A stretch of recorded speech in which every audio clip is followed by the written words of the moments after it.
of Queensland through Mazda corner and heading down to the left-hander at Honda corner. Down through the gears is Richards, not letting Gary Scott get too far away. They're probably a car length then back to 35. Ron Gillard and then Peter Brock, who has made up some ground to make it into 4th place. Next is Peter McLeod, and they were then followed by Ron Harrop. Look at this for the challenge. Jim Richards, the wet weather master, coming through on the inside as they come out of Wonderlick corner.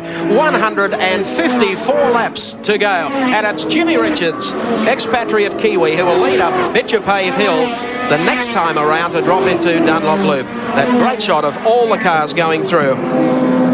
In practice yesterday, he sounded so confident. He's got his car running so well. And that was evidenced in that first lap. He takes the lead from Gary Scott at the Bluebird.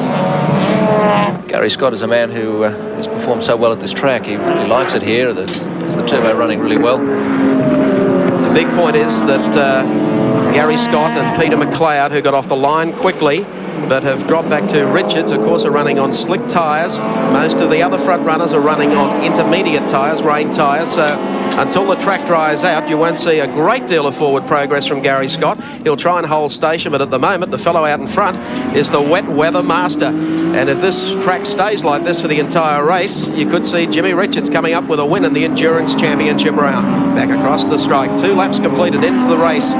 And Jimmy Richards in the JPS BMW heads up the hill. There's Gary Scott, and he's holding out Ron Gillard in the Mazda RX-7. Peter Brock in the 05 Commodore is the next one up behind them, and then Peter McLeod.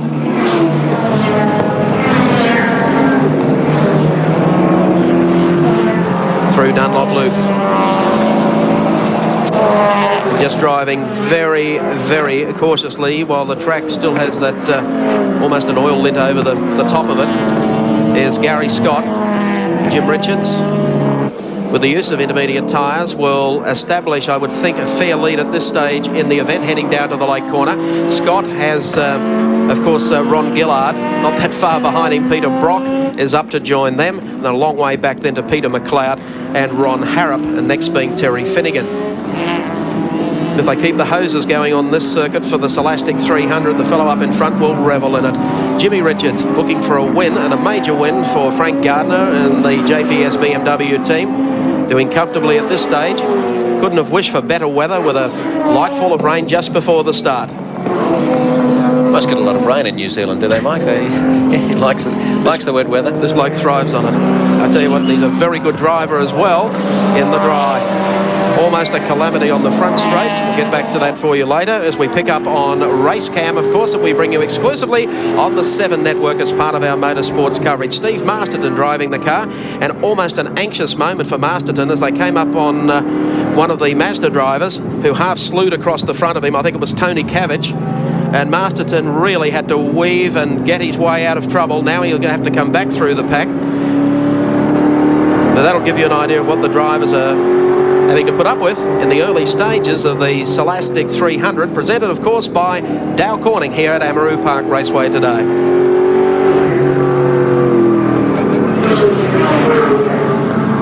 Through the corner, a short run down to the lake turn. Still the drizzle continues as Masterton in the big Ford unable to use all of that power because you can't get it down on the racetrack. Let's have a look at the race leader and how he's doing. Just look at it, extending that lead. And Gary Scott at this stage having to contend with Ron Gillard and a Mazda RX-7 behind him. That's the race leader though, Jim Richards, doing it very comfortably in these conditions. Pretty slippery as we've seen in earlier races today, but Jim's just reveling. Down into the lake corner he goes. Look at that, Steve, with almost a change there with Scott, Brock, and right behind Brock, the surprise man is Ron Gillard. He's been able to catch up behind Brock. As they say, you know, a few of the fellows who run here regularly at Amaroo Park Raceway and set up their cars can really play havoc with the pros who maybe visit here just once or twice a season. That's what Jim Richards was telling us, that he sets his car up especially for this track, and he feels that the advantage he gets is round through the Dunlop Loop. He's got this track pretty well worked out, and that's obvious today. Enjoys it in all conditions. But we're watching Peter Brock and Gary Scott. Brock right on Scott's tail. And you can bet your boots that Peter Brock's not going to let Gary Scott get away from him. Well, conditions not that bad for Brock. He'll get the power down now. And he zips by on the outside of Gary Scott. So Peter Brock in the 05 Diller Team Commodore now moves to second place in the event. Scott is still back in third. Fourth place held down by Gillard, and behind them Peter McLeod, and then further back, of course, to Ron Harrop and Terry Finnigan. Steve Masterton, that we were following with race cam earlier, as a result of that incident involving Tony Cabbage, has dropped back to 14th place and is now going to have to come back through the pack. There they go over the top of Binchapave Hill. Brocky 05 up into second place going through. What an interesting race at this stage with Richards running away with the intermediate tyres on. Brock in second. Third is, of course, Gary Scott. And there's number 35, Ron Gillard. Co-driving with him today, Mark Gibbs. So it looks like Gary Scott's being made to pay for that choice of slick tyres, isn't he? Because Ron Gillard right on his hammer and looking for a way past Gary Scott. Into the lake corner they go. Gillard right on the tail of Gary Scott. He's keeping the pressure on him. Well, the track conditions to the average viewer at home would appear appalling. A man with a knowledge of track conditions and a fellow who does quite well on the wet at most circuits is our pit reporter today, Dick Johnson. Well, Dick, what's the problem? Thanks, Mike. We have a problem here with Gary Wilmington being the first guy into the pits, and nobody likes to be the first guy into the pits. He has trouble getting top gear and won't go into top gear, so unfortunately he's in a position now where I think it's ready and he's away again. So back to you, Mike. Thank you, Dick. Well, the problem that he has faced, of course, is a critical one so early in the race. This particular point, we've got Jim Richards still leading. Second spot being held by Brock. Third by Gary Scott. And, of course, Gillard back in fourth place. Here's Brock coming through. The man who started off going after the Australian Touring Car Championship earlier this season, had to back out of those commitments, of course, because he made a total commitment to running at Le Mans with Larry Perkins. Things didn't fare all that well for them, although they certainly were up amongst the leading contenders, but just bad luck took them out of the race, and I'm sure that they'll be back there next year. In the meantime, it's back to the bread and butter business of touring car racing in Australia, and of course Peter Brock at this stage is starting to close just a little, with Jim Richards just ahead of him. Oh, there's Richards going through, and Brock. So Brock is narrowing that gap back to Jim Richards. Yes, Brock looks like he's closing the gap on Jim Richards. Gary Scott early in the race was slipping back and not able to get anywhere near Richards, but Brock looks like the man who's going to just sneak up behind Richards and give him something to worry about. Certainly at this stage, though, Jim Richards very comfortable. We're watching Brock trying to make up that leeway. Peter Brock, once again, across the line, still trailing Jim Richards as they head up to the top part of Nissan Skyline, dropping down into the left-hander. In the pit area, overseeing our action today is Dick Johnson. Well, Dick, it would appear that the choice of tyres for Jim Richards on intermediates at the start of this race was a wise one. What's the word about Peter Brock and what he is running on? Well, Peter Brock, Mike, is running exactly the same type of tyre as Jim Richards. As most of the cars in the race, there are, as far as I could see, there was only two cars that didn't have the intermediate tyres. One was Gary Scott in the Nissan, and the other was Peter McLeod in the Mazda. So I would say that probably with a few more laps under their belt, when the track starts to dry out a bit, these two guys could probably give the front a really bad time. Back to you. Thank you, Dick. Well, there's the gap, and it's narrowing between Jim Richards, race leader, and the BMW, and Peter Brock stalking him now, starting, of course, back on the grid in the fifth spot, but up to second. So Richards down into the left-hander at Dunlop Loop. And Brock, well, long-distance races are the forte of this man, with 7 wins in Australia's most prestigious race, and that, of course, is the James Hardy 1000. There's Steve Masterton in trouble as Jim Richards goes past. Now Brock has to deal with Masterton on the outside. They also come up on one of the slower cars in the left-hander coming down to the lake. And sweeping down there on the inside goes Peter Brock. A fascinating race at this stage with Richards, the master in the wet, and Peter Brock gaining. There you can see the conditions have not improved at this stage. Not too many dry lines around the circuit. And the weather could really do anything, breaking up just a little above. And if it does break and the track dries out, well, Dick Johnson has already said you can expect a charge to the front from Gary Scott. It's interesting to think that, you know, while Peter Brock is the king of endurance racing in Australia, you'd immediately pick him as a man who knows how to pace himself. But he's also a man who likes to go very hard very early, and that's what we're seeing today. Started on position number 5 on the grid, and already there he is knocking on the door of Jimmy Richards. So he's going hard nice and early. It'll be interesting to see how these two handle each other over the next couple of laps.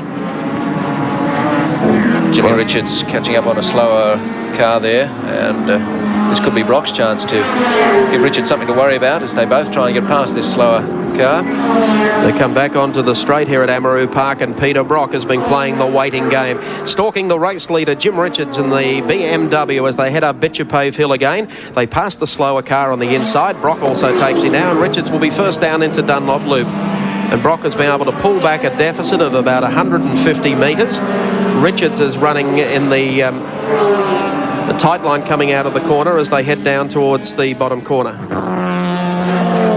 Down through Mazda corner, Brock again, just sitting behind Richards, just following in his wheel tracks. Look for any dry parts of the course. There's not too many at this stage. Now Richards comes out of that corner. Brock now with the superior power of the V8 will look for an inside pass, perhaps under brakes. No, side's better of it. Will probably set up to give Richards a run.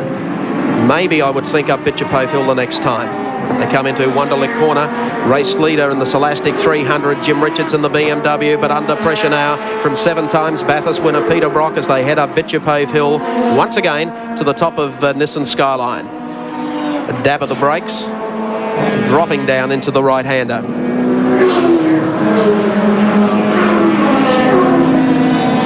Brock using the wide line, coming out onto the back straightaway. Co-driver for Peter Brock today was co-driver at Le Mans, Larry Perkins, and he'll be taking over at the halfway mark of this event, just studying the form and following Brock as he pursues the lead away from Jim Richards in the BMW. Now another slower car, Brock setting them up for a pass. Richards down the outside. Brock goes after him too as they come down to the lake corner under brakes. Two of Australia's top touring car professionals at work on a very, very slippery racetrack. Into Wonderlick corner and past the pits again. Richards doing his best to hold off Peter Brock. Peter Brock with his headlights on. I don't think he's ostentatious enough to pretend that means I want to pass you, get out of the way. But over the top and into the Dunlop Loop they go. Richards contending with another slower car, and Brock, they both get past quite safely as they head into Mazda. Richards in 31. The short run downhill to the left-hander in the Silastic 300 at Amaroo Park. Brock with the headlights blazing. Jim Richards would be more than aware that he's got Peter Brock on his tail and is going to put a lot of pressure on him. They come out of the bottom turn through the lake corner, the short run up to Wonderlick corner. The right-hander, Brock is getting close as they come across the line past their pit boards now. Brock with his crew giving him signals. He heads off up the hill after Jim Richards. But this man is not your average race car driver when it comes to racing him on a wet surface.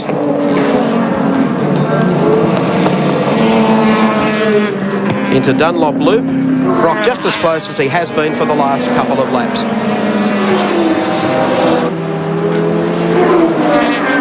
Richards and Brock have started to pull away from Gary Scott in the Nissan Turbo. Dow Corning presenting the Silastic 300 from Amaroo Park Raceway. We'll return shortly with more of the action. And welcome back to Amaroo Park Raceway. The Castrol scoreboard shows you exactly how they're running on the course. 31, Jimmy Richards in the BMW up front and leading. 05, Peter Brock for the dealer team. Car number 35 is Ron Gillard in the Mazda RX-7. 16, of course, is Gary Scott of Queensland in the Nissan Turbo. And then car number 4 is Terry Finnigan in the Repco Spares Commodore. That's updating after 17 of 155 laps on our Castrol scoreboard.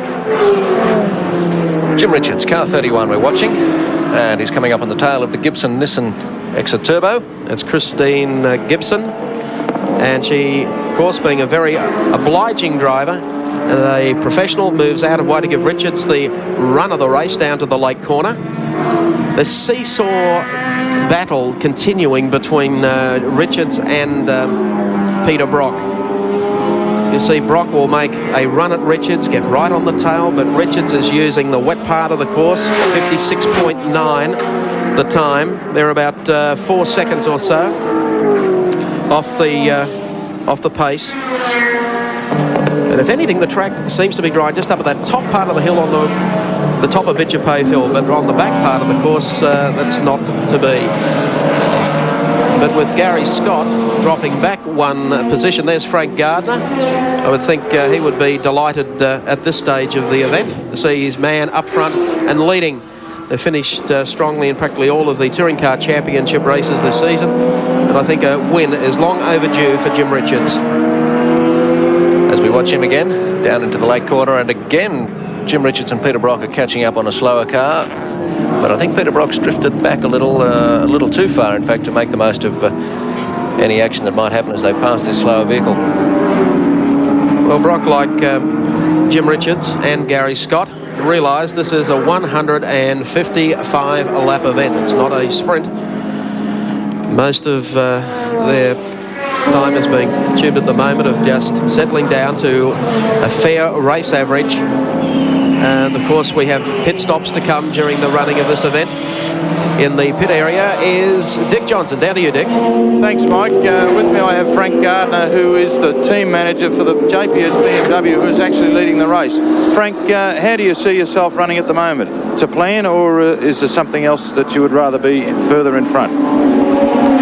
If I could control the weather, Dick, I'd be running to a plan. Unfortunately, I'm not controlling it, so there is no plan. You just keep looking to see how the conditions are going to alter and what to do for tyres, because we certainly won't stay out there too long on the stuff we're on, but we have to be on it for car safety, if nothing else.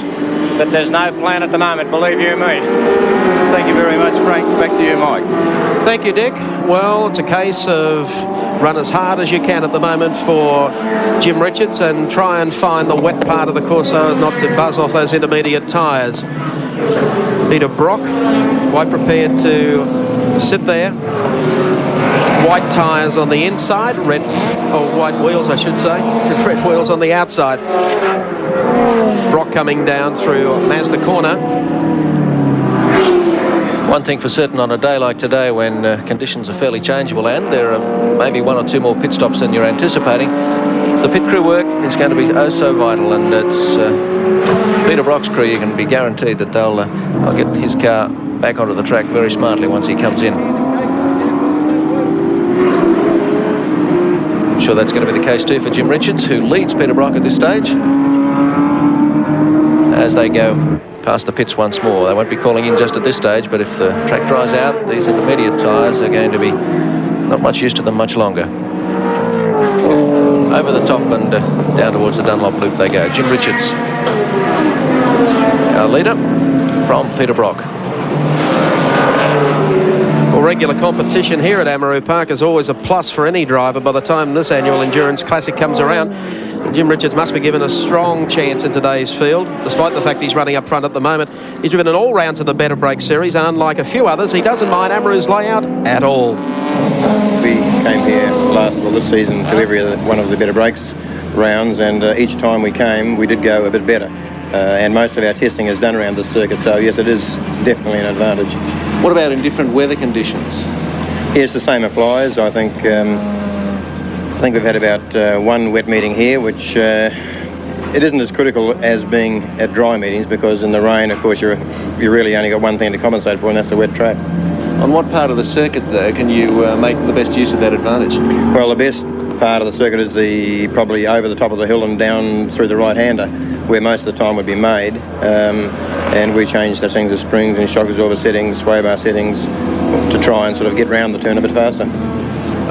Look, if that deals with the machinery, what about the drivers? Where do you think you can have the advantage over them? I don't know whether we'll have that much of an advantage. The only advantage we may have is the fact that we race here a bit more than most of them, so perhaps we may have a fraction of an advantage in that respect, but I think it'll be very close.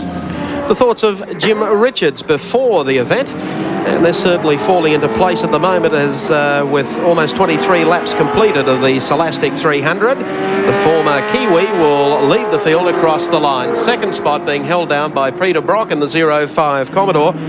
Third place by Ron Gillard in the Mazda RX-7. Then back to car 16, Gary Scott in fourth place. There's Brock going through in 05, still holding down in second spot. Let's go back to the pits and to Dick Johnson.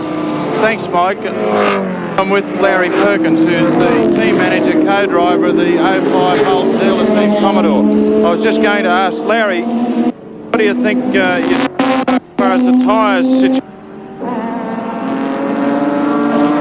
Okay, just a slight loss of communication there down in the pit area as this scrap continues into the right-hander. Brock a little bit closer this time. You see they're starting to wear a pattern into the dry. There's a dry strip there along that straight, and the groove to the outside heading up the hill is also dry. Richards pegging back to the inside, a little wet there, but still holding his station over Peter Brock. Still with the wipers going, keeping the screen clear as they drop down into the right-hander. Yes, there's not enough moisture on the track to really create too much problems for people behind the front runner. Vision's pretty good, and as we say, the track starting to dry out fairly nicely.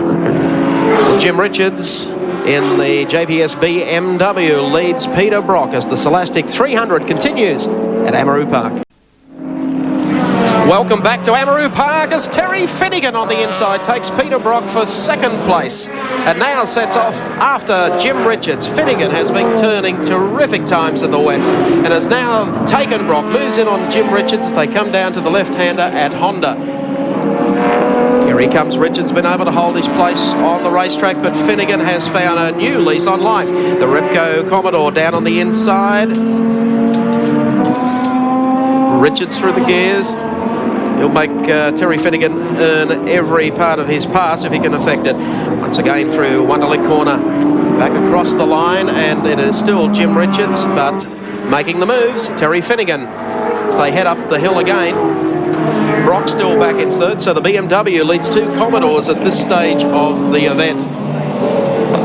Then Gary Scott back in fourth place.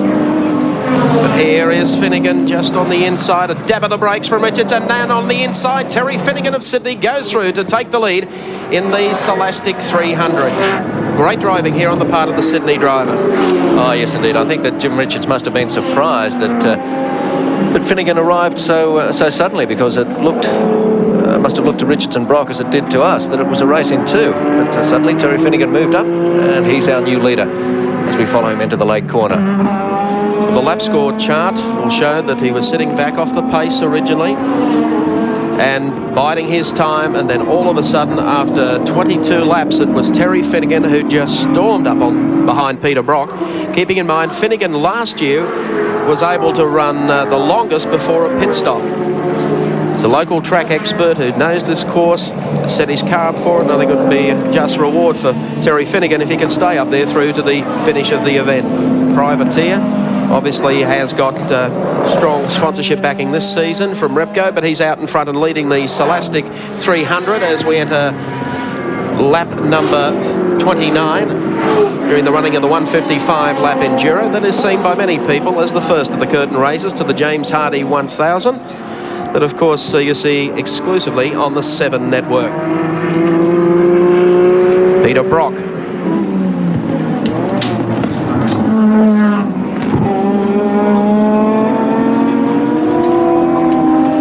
Terry Finnigan leads once again up the straight, starting to open that gap. Meanwhile, this great scrap, and Peter Brock going through on the inside will get second place across the strike and set out on the charge after Terry Finnigan. I tend to think that Finnigan may have started the race. There's the scrap continuing. Brock has finally got through on the inside, just at the top of the hill then. That drops Jim Richards back into third place. Gary Scott, I would think, would be pretty close to the action in fourth place. They were then followed by the first of the RX-7s, being Ron Gillard. These early dices for the lead, first, second and third, of course, as the track dries out, are going to play havoc with tyre wear. It's going to be interesting. There's Brock going through. Back behind Brock is Richards, of course, as we will show you in the run up the next straightaway. And Gary Scott, you'll see come into picture shortly. There's Richards, and here comes Scott, who, of course, as we mentioned to you, was running on slick tyres. And then all of a sudden, as the track has started to dry out, in the last 5 laps, you've been able to see Terry Finnigan come from the clouds, past Peter Brock, past Jim Richards, and now it's Gary Scott's turn. He is starting to come into his own as they head up Bitchapave Hill. 31 laps completed of 155 tours of Amaroo Park Raceway in the Silastic 300. And here is the young Queenslander. You'll have a lot of people at BTQ or watching through Channel 7 in Brisbane riding with him as he takes Richards, now moves up after Peter Brock. So the Queenslander comes back strongly as they complete 31 laps of the Silastic 300. Well, interesting decision by Gary Scott to choose those slick tyres as we look out. It's a very gloomy day still here at Amaroo, and to predict that it was going to dry out, well, it's a very brave decision indeed. Of course, we may still get rain. There's plenty of time left in this race and a lot of laps to cover, but let's get back to the action there. Well, Peter Brock goes through, then Scott. Well, it's only taken, I think it took about 23 laps to dry the circuit. You can see now the dry lane around the course starting to come into play. And as soon as the track has dried out, Richards has gone off the boil. He'll be looking at a pit stop very quickly because he'll be overcooking the tyres. There is Scott, who has given them, at one stage, must have been 200 metres behind the top running 4 drivers. Now he's been able to come back. And I think very shortly, we're going to see Gary Scott putting some pressure on the race leader. Let's go trackside to Dick Johnson to bring us up to date with what's happening in the pits. Thanks, Mike. So far, we've only had 2 retirements. Both the cars, the Gary Wilmington Magic 11 Falcon and also the Easy Pav Mazda RX-7, which obviously had Pavlova in the gearbox instead of oil because he had problems with the gearbox too. But it's interesting to note now that the line is drying on the track and there is a very narrow groove out there, and the cars with slick tyres are now coming through to the front to lead the race.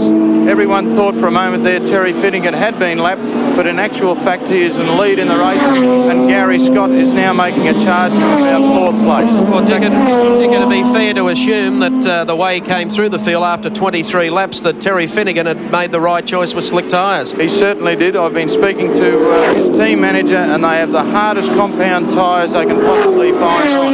Well, and the reason for this is the fact that it takes a long time for the tyres to generate enough heat to be able to stick to the road. Well, I think it was Finnigan last year who was able to run longer out on the racetrack. Everyone thought he was weaning canvas to run on. Well, the canvas seems to be the predominant thing around this type of circuit. It is a very hard circuit on tyres, and I think the bigger cars will be blessed with the amount of wet that they've had this morning to enable their tyres to stay cool during the 60 or 70 laps that they have to do. How long would you say that Jim Richards can stay out there running on intermediates before he overcooks? Well, as I speak to you, I can see him going up the hill now, and his car is starting to get a little bit wavy in the tail end. So I would say within the next 10 or 15 laps, Jim will be in the pits for tyres, and Brock possibly too before the actual half distance in the race. Okay, thanks very much. That report coming from our pits and Dick Johnson. There's Terry Finnigan, the Repco Accessories Commodore V8 running down to the right-hander at the lake. So a privateer leads the Silastic 300, the opening round of the Endurance Championship. Brock in second spot, but look at the young Queenslander. Gary Scott in third here behind Brock. And here they come out of the corner, the crowd on its feet as the Silastic 300 continues on 7's big day of sport. Let's go back to Sports Centre and to Terry Willisey. Welcome back to Amaroo Park Raceway as we update you on the Castrol scoreboard. And the race leader is Terry Finnigan in car number 4. Second spot, Gary Scott on the road. Third is 05 Brock. Fourth is Richards, just gone into the pit area and will be crossing down shortly to Dick Johnson.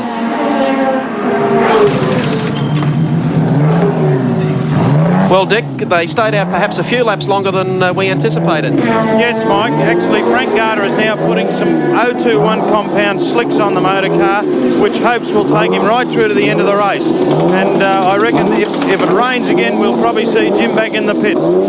Yes, it's a sort of a potpourri, although the track has dried out. That light rain that was falling earlier now seems to have subsided somewhat. A reasonably well organised and well orchestrated pit stop for Jim Richards, Dick. Not too bad, 42.46 seconds, Mike, but they did have a little trouble with the left-hand rear wheel. Well, for the race itself, how many laps would you see maybe Peter Brock and the front runners and Terry Finnigan staying out there?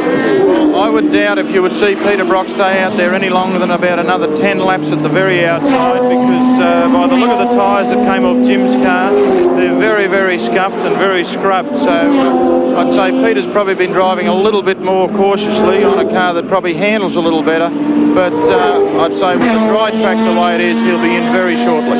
Well, the gap between Terry Finnigan out in front and, of course, Gary Scott running second is about the same, although maybe Finnigan's tyres would obviously go off a little earlier with the way he was throwing the car around. Yes, but Terry Finnigan is on very, very hard slick, so I would expect him to probably go 70-odd laps. Makes for an interesting race. Do you wish you were out there? Actually, I would have probably started the race on slicks, but at the moment we're moving down to see Peter Brock, who is about ready to come in, I believe. OK, Dick, we'll leave you back in the pit area. Thanks for your reports. Jim Richards trying to warm up those already scuffed tyres to get back on the pace and go chase the leaders. Terry Finnigan, though, is still the race leader in the Repco Accessories Commodore. Gary Scott in second place on the road, and the gap between our race leader and second spot is about the same. Lap 44 of 155 completed in the Silastic 300, being presented by Dow Corning here at Amaroo Park Raceway this afternoon. And there's Richards going through into the left-hander. That's one way to warm up your tyres, I suppose, Mike. Well, he has to get them hot quickly. Now he's got to go back and drive on the line that they've been able to wear into the circuit. The same line that is being used, obviously, by those running on the slicks. Here's Peter Brock coming into the pit area, and Dick Johnson is there to describe and to time exactly what happens. Thanks, Mike. Well, they're taking their intermediate tyres off, and they're putting on a very hard compound Yokohama tyre. The left-hand rear wheel is off, and they're actually scuffed around pretty well, and these are the non-working side tyres. So I'd expect actually a time of around about 30-odd seconds. It's now 23, 24 seconds, and they're away, and there's a stop of 26.49 seconds. Well, that was a good one for Peter Brock, and he's out running again in 05, and he hasn't lost too much on the racetrack. Scott will pick him up on the way up the hill, but Scott, keeping in mind, will probably stay out there at just a few laps longer. There's Brock going over the top and dropping down into the Dunlop loop. Terry Finnigan, meanwhile, continues to circulate at the head of the field. Brock will now try to warm these up as quickly as possible. The Steve Masterton, of course, carrying our race cam, got off the line quickly, but ran into a few problems. How's the race going for you, Steve? I can't quite hear what you're saying, but That's a... I'll fill you in with what's happening. OK, do that. Take it away, Steve. What was the problem early in the race? I understand on the left down, the road is very slippery and dangerous, and this is where it requires a lot of experience. I've got my tyres up to racing temperature now, and they're sticking to the road like they're supposed to, but they take a hell of a lot of warming up. This is where the likes of Brock and Moffat and those guys excel themselves in the early stages of a wet race. They know just how to warm the tyres up quickly, and boy, until you do that, it's pretty dangerous. Well, you still have those beads Just of... exiting the loop now. Third gear here. Little bit of understeer in the car. Pulling about 100 miles an hour here now. On the brakes slightly. Whoops.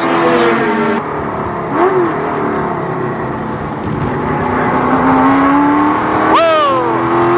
Whoa. 114 miles an hour here in third gear. Down into the light. Third gear and onto the main straight.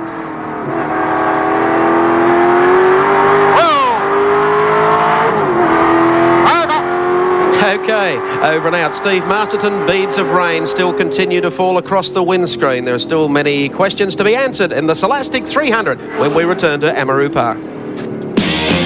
To the running at the Silastic 300 from Sydney's Amaroo Park Raceway in the Four Seasons too. There's our race leader, Terry Finnigan, in car number 4. Jim Richards was heading back into the pit area for another quick stop. Dick Johnson, problems for the JPS BMW team. Yes, Mike, the JPS BMW team, after running so well early in the race, have unfortunately broken a half after or a stub axle in the rear end, so they've got plenty of problems and have retired the car from the race. And we've also seen the little Nissan Exa of Christine Gibson come in. She made a very, very fast pit stop and is back out on the road again. Thank you, Dick. There's our race leader, Terry Finnigan. Second spot on the racetrack is, of course, the Queenslander Gary Scott, Ron Gillard in the Mazda RX-7 in third, Peter McLeod in an RX-7 in fourth, and then back into fifth place would be car number 8, which is the Ron Andrew Harris entry. Was to have been driven by Warren Cullen, but Warren stepped out of the car just prior to the start, feeling ill, and has given the run to those two drivers. I think Dick Johnson's going to be a busy man today, Mike, because as we speak, a little more rain falling, and we think there's a little bit more on the way towards Amaroo Park. So these people are going to have to consider just what sort of tyres they want to run. They're going to have to keep a constant monitor on just how their tyres are performing, and I guess lap times are going to tell them that. The leaders are circulating in times around about 4 seconds above what they were doing in practice yesterday. Gary Scott set a time of 52.2. Well, we're watching them go around in about 56.5 seconds. So that just shows you how carefully they're having to take it, because, again, the rain is starting to fall. Not long after the cars had just about managed to dry out a strip around the track, and they were starting to get a little bit quicker. There's Tony Mulvihill in the pit area. Seems to be a lengthy stop, Dick Johnson. Yes, Mike, and the problem they have is probably one that you might face, because they're trying to get one guy who is about 4 times the size of the driver that was in the car out of it. And like they've already been there for 1 minute and 14 seconds. Thank you, Dick. And for that, I won't drive with you at Bathurst. Tony Mulvihill for a driver change with Brian Nightingale. They qualified 16th on the grid, 54.8. 2.3 seconds behind pole sitter Gary Scott. So they've gone out to rejoin the race. There's our race leader, though, Terry Finnigan, and the Repco Accessories number 4 Commodore down to the left-hander. Heading down towards the late corner again. That gap, which we'll give you shortly, between our race leader Finnigan and Gary Scott. As Finnigan moves up on the tail of John Bundy in that RX-7. He's not having too many problems getting past. Bundy lets him by, and Finnigan goes past the strip once more. It's the start line up the hill and doing it fairly comfortably, and you can see still the wipers working. There's no one in front of him, so that tells you that there's still a bit of rain tumbling out of these skies above Amaroo Park. Perhaps we should call it Umbrella Park today. Certainly the crowd here, a good crowd too, considering the conditions. They've got their umbrellas out. It's really no more than a drizzle, but it's enough to affect this track. Well, they're enjoying an intriguing race, because Terry Finnigan threatened so much here last year.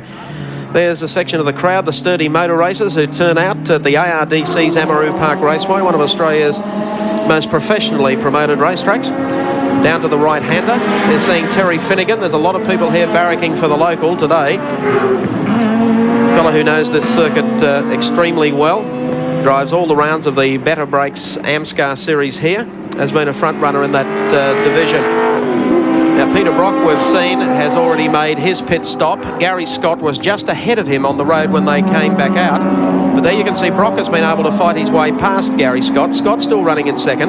Brock trying to come back through the pack after dropping almost a lap during that pit stop, or just under a lap. Now here's Scott moving to the inside of him as they head up the hill, and he will take that back, still retaining his second spot. Heading up to the top of Nissan Skyline, dropping down over the loop, and the windscreen wipers start again. And that nice dry patch of road that we were watching early has started to have water all over it again. Now the fellows who have been out there running on the slick tyres, you can notice, are backing off the pace. The only one that doesn't at this stage appears to be Terry Finnigan. And Finnigan shortly will be coming up towards Wonderlick Corner to put a lap on Peter McLeod. There's Gary Scott still running comfortably in second spot on the road. And third spot, of course, being held down by the driver of car 35, Ron Gillard, the Mazda RX-7. So we had a race that started in the wet, it went dry, and it's gone back to the wet again. And Brock, you can see, tail out. Not really what he wanted, because he was making great inroads on the leaders as soon as the track dried out. It's really not wet enough to want to go in and start fiddling around with intermediate tyres again, so you really have to just hold station and try and run as quickly as you can and hope that the track is in fact going to dry out again. Well, the lad from Victoria must be muttering under his breath comments about how Sydney people abuse Melbourne weather. Well, I'm sure he's not too happy about what's happening here at Amaroo Park. As soon as he changes tyres to suit the conditions, then it starts to rain again.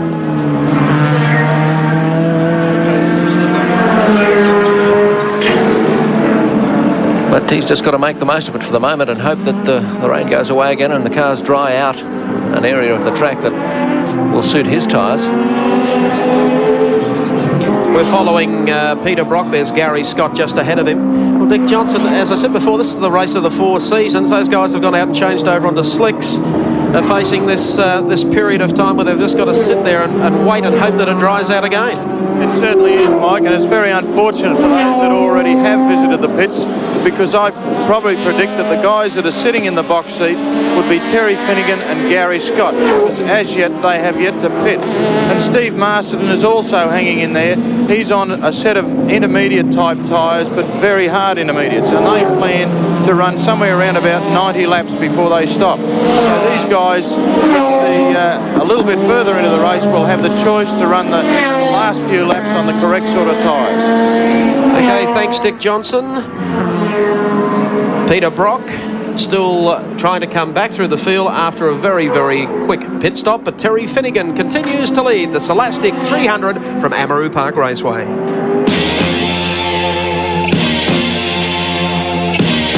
Network. We're into lap number 60, and the race leader from Sydney is Terry Finnigan in the Repco Accessories Commodore V8, and he is doing it comfortably. He certainly is. He's the local driver. He's a very likeable man, and because he's in front, I guess he's got the strongest chance in his Repco Commodore. However, Terry's usual flawless preparation has come a little bit unstuck this week. It's really been one problem after another. We've had a week of sheer pandemonium as far as preparing the car's concerned. We've had a cracked crankshaft, broken fuel pump, gearbox has been shot. We've had so many problems, it just hasn't been funny. It's very hard preparing a car for a long distance race. It's quite easy actually going to the sprint races, because you know, you've only got to do about 35-40 laps all weekend. But this week it's been very hard on us. Last year in this race you ran further than anyone else on one set of tyres. What are your plans for this afternoon? We'll probably run the same schedule as we did last year. We were able to run a long way because we staggered our compounds on the car, and that allowed us to run harder tyres on the outside. This year we'll try the same, but I may not go quite as far as I did last year. Well, I don't know what he means by not as far. That was a rather dejected Terry Finnigan, obviously after practice in a woeful week of everything going wrong and blowing up. And it's all come together for him here at Amaroo Park today in the wet as well, because he continues to lead the Silastic 300 here. In second spot, Gary Scott, still doing it quite comfortably. Car number 50, Peter McLeod, coming back up through the field gradually, and then Ron Harrop in car number 8. Heading up to Betchapave Hill again with Finnigan in car number 4. As Dick Johnson had mentioned, he's got the hardest set of tyres on imaginable. And it's going to work well for him at this stage. Scott is going to be in the same situation, running on slicks, not being able to make up ground. In fact, I think, if anything, Finnigan has been able to increase his lead at the head of the pack. And I think one man he's not going to have too many problems with is Peter Brock. He's apparently got a fair bit of trouble at the moment. I understand he's in the pits and not too happy. Dick Johnson, if you're with us, the problems with Peter Brock. Yes, Mike, they had the intermediate tyres ready again to put onto the car because the track was getting so wet again. But unfortunately, he got into a situation coming into the pits where he hit a puddle of water, and it looks as though he speared himself into the fence on the entry to the pits. Well, problems continuing for Peter Brock. Finnigan at this stage, though, Dick seems to be able to hold his position. He hasn't. We haven't noticed anyone, in particular Gary Scott, being able to gain the ground on him, although he's waltzing around out there a little bit. They head down to Mazda corner, and Terry Finnigan in car number 4, as you can see, just a tip sideways coming out of there. Back to Dick Johnson. Thanks, Mike. We got Steve Marston in the pits now, and it appears as though he has some sort of a problem with the gearbox. What's the problem, Steve? It's making a hell of a row in third and second gear. I put it into top gear and it hammers hell out of the floor. I don't know what's going on under there, but I think it'd be stupid to keep the car out there and blow it to pieces. Okay, we've got a problem down here in the bottom corner, as you can see, with our race leader going into the wall and brushing the wall down there. That's Terry Finnigan in car number 4. Big problems with Gary Scott ready to come past him. Here is Finnigan trying to turn the car around. Scott has just gone past him to take over the lead for the race. Don't know what sort of damage there is there on the car. Well, obviously he slid around and caught the wall. Now, whether or not he's going to go to the pits or continue in the race, Gary Scott, meanwhile, has gone through to take over the lead in the Silastic 300. And an excursion there for Terry Finnigan has dropped him back to second, but at least he's still running. A little of the coach work is missing, but here's Gary Scott, still running on slicks on a very, very wet track indeed at Amaroo Park. And in a race of changing fortunes, the young Queenslander in 16, the Nissan Turbo, beautifully prepared, has now gone through to take the lead. Whether Finnigan can come back, only time will tell. Well, that speaks volumes for his driving ability when he can go to the front in this race, when really, I suppose, 2/3 of the laps completed so far have been done in fairly wet conditions, and he's carrying slick tyres. But then again, there's been a fairly high attrition rate in the early stages of the race. There's the Peter Brock car, and oh dear, he certainly did come to grief. That front end looking very sad. That has happened, obviously, as Dick Johnson has mentioned, on the entrance where they go from behind the Armco, even before they make it into the pit. So he's had a moment there on the approach road, and that is not what Larry Perkins wants to look at.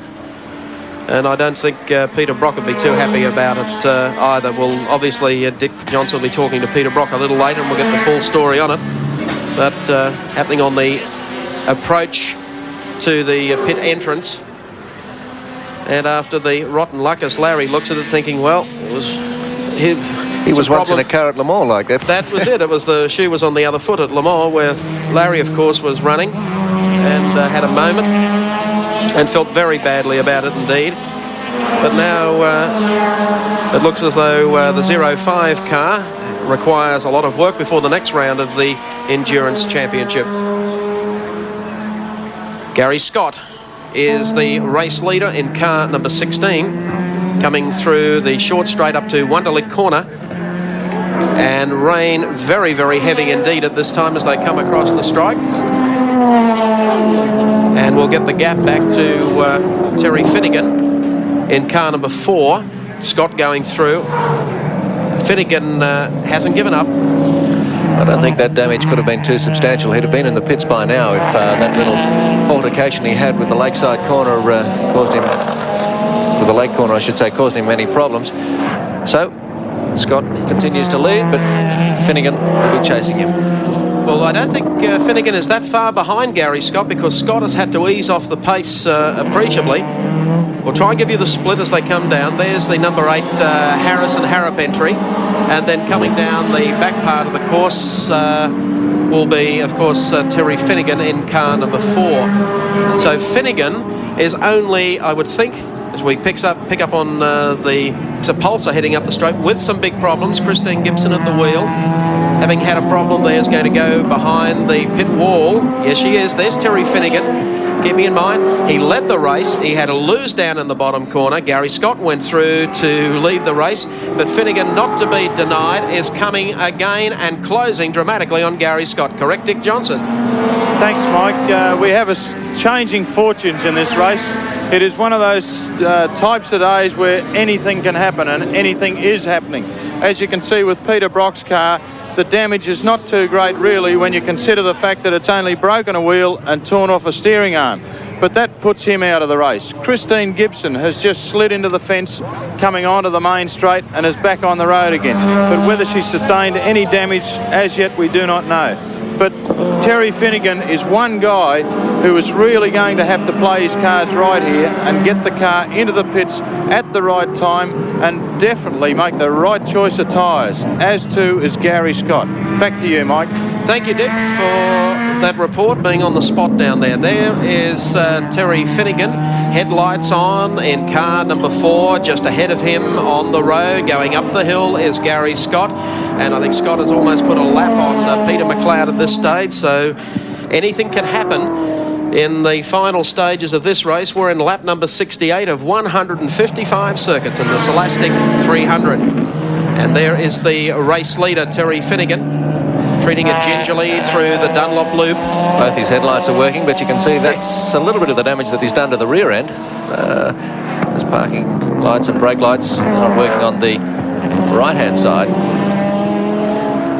Well, if the track dries out just a little, it means that the pace will be able to be picked up by both Gary Scott and by Terry Finnigan. There he is, Sydney's Terry Finnigan in pursuit of Gary Scott in the Silastic 300 from Sydney's Amaroo Park.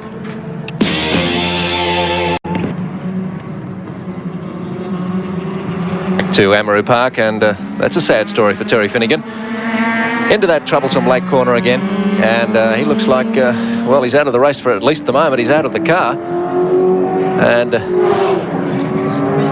well, that happened just as we came out of our break with Terry Finnigan, who was coming down, and here it is, down into the right-hander at the lake, and it steers straight off, crunch, and that is concrete wall. An exit, Terry Finnigan from the Silastic 300. Bad luck indeed. There's our race leader, Gary Scott. Thanks very much to Terry Finnigan. And Finnigan with more problems than a one-arm paper hanger at the moment. In fact, he's right out of it. So Gary Scott says thanks very much and proceeds on with the lead. Well, Dick Johnson obviously is keeping up with this. Terry Finnigan, he's still got a grin anyway, a smile. He's got a lot of supporters down there giving him a slap on the back and saying well done, because he was in there with a very, very big chance of the lead. The car, though, has been left parked there against the wall. That has put Gary Scott. And I think he'll need a few more Repco accessories to get that straight for the second round of the Endurance Championship in a fortnight's time. But bad luck indeed for Terry Finnigan. But going back to look comfortable, there's Gary Scott in car number 16. As we head once again up the hill. There's Scott.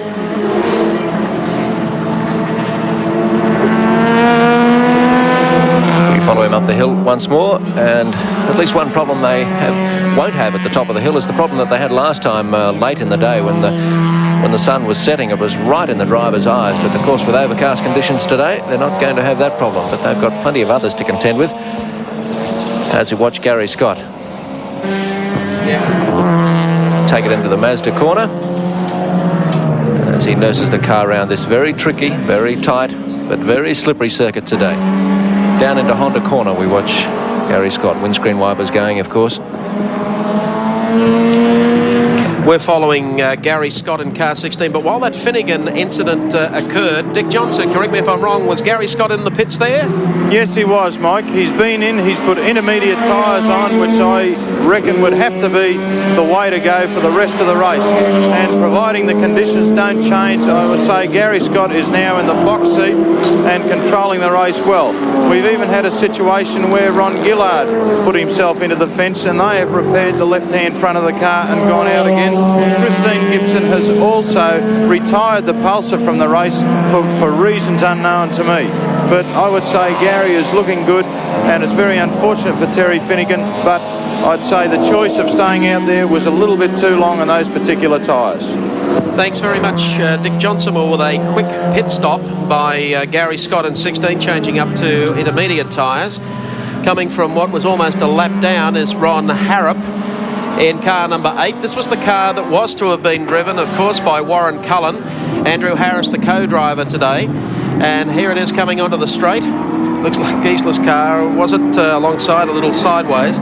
So he has been able to take advantage of the pit stop carried out by Gary Scott, and will go and has gone through now to take over the lead. Scott is still second on the road in car number 16. And at the moment, car number 30, Tony Cabbage in third place, and Peter McLeod in fourth. Harrop in 8 and Tony Cabbage in 30 are two cars which haven't pitted yet. So that's why they're doing so well. So I wonder how long it'll be before they visit their friends in the pit. Well, it's a nice feeling to be up there and leading the race. The conditions wouldn't be good to revel in. But Ron Harrop, the driver with Andrew Harris today.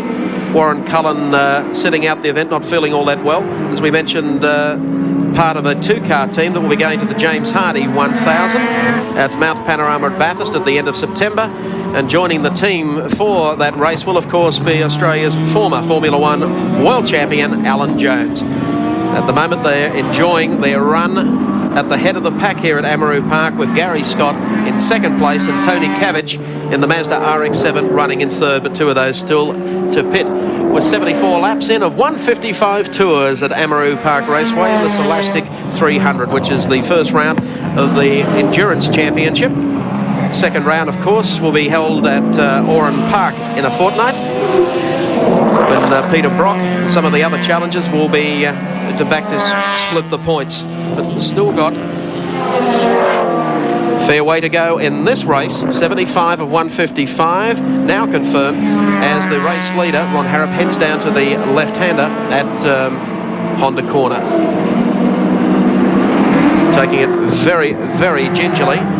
About 200 metres, I would think, back behind him would be Gary Scott. So Scott is still on the boil. And keeping in mind, he is already on intermediate tyres, so you can expect to see him haul in the race leader at the moment, car number 8, Ron Harrop. Yes, Scott, a man possessed of great driving skills that he kept so close to the lead on those slicks. There's a reflection of that, and now that he's got the right tyres on, Ron Harrop in car 8, the Commodore, had better keep a consistent watch on his rear vision mirror. This is the corner that caused Finnigan the problems. He's been cleared away from there. It's a fairly solid wall, though. It's made of cement. Don't get too much give from a cement wall. And Finnigan did substantial front-end damage right at that corner you're looking at now. That's about where he came to grief, on that Park Raceway sign, Amaroo Park Raceway sign. He's gouged a few inches of concrete out, but it's certainly the car that came off second best. Well, earlier, of course, he got into the tyre wall down there. That didn't do as much damage as meeting the concrete wall side on, let me tell you. But the car is out of harm's way. The Cullen-Harris-Harrop entry. Once again, coming on the front straight. Looks like Mike Burgmann not that far back behind in the Mazda RX-7. Mike Burgmann, a regular here at Amaroo Park Raceway. His co-driver for the event is Bob Stevens. Still looking very, very straight with no excursions.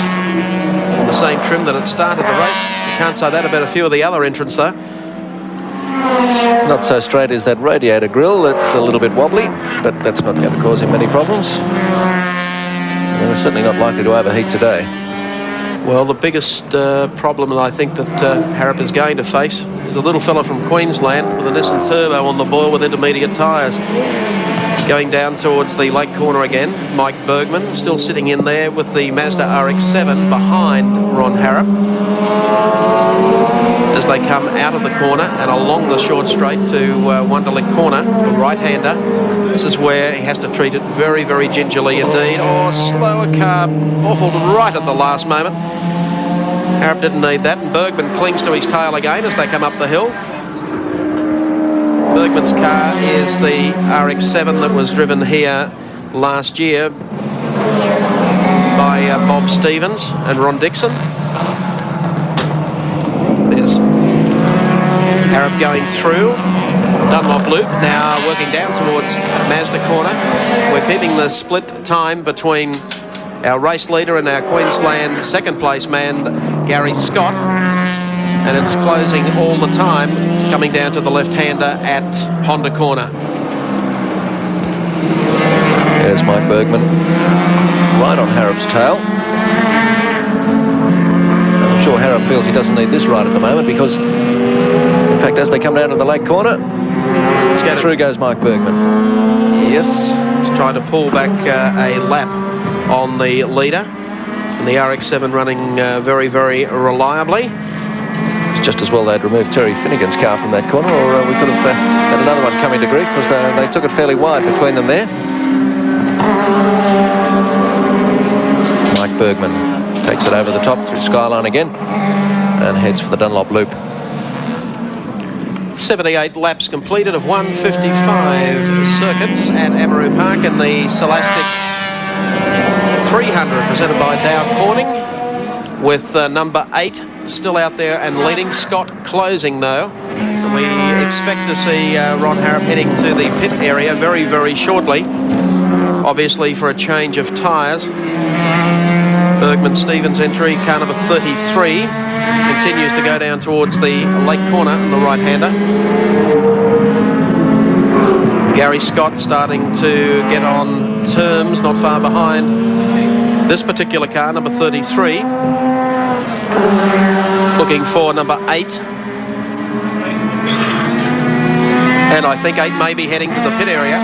Dick Johnson will be able to fill us in on all the action as Gary Scott will come across the strike and in fact should go through to take over the lead as the race leader comes into the pits. Take it away, Dick Johnson. Thanks, Mike. Ron Harrop is now in the pits. He's taking what he's had with intermediate tyres off and putting intermediate tyres back on.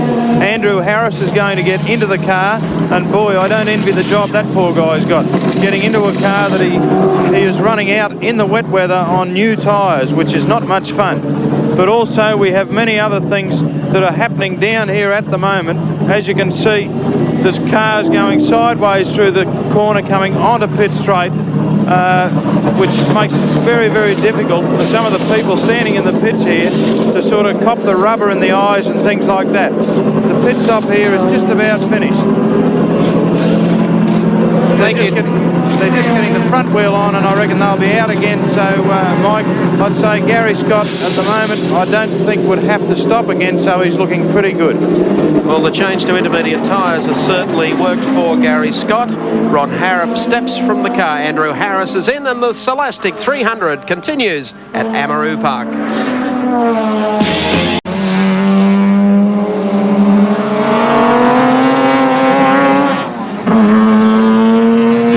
We're following at the moment Gary Scott, the race leader, on lap number 82 and car number 16, leading the field. You might recall last year his co-driver George Fury went solo in this event to give Nissan a breakthrough in the endurance races. It was seen as a lucky omen, although he's having some problems there, clipping the rib coming off that corner.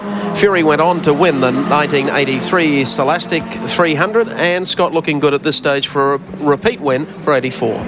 Yes, Amaroo Park is well known, though, for being one of the most demanding racetracks in Australia.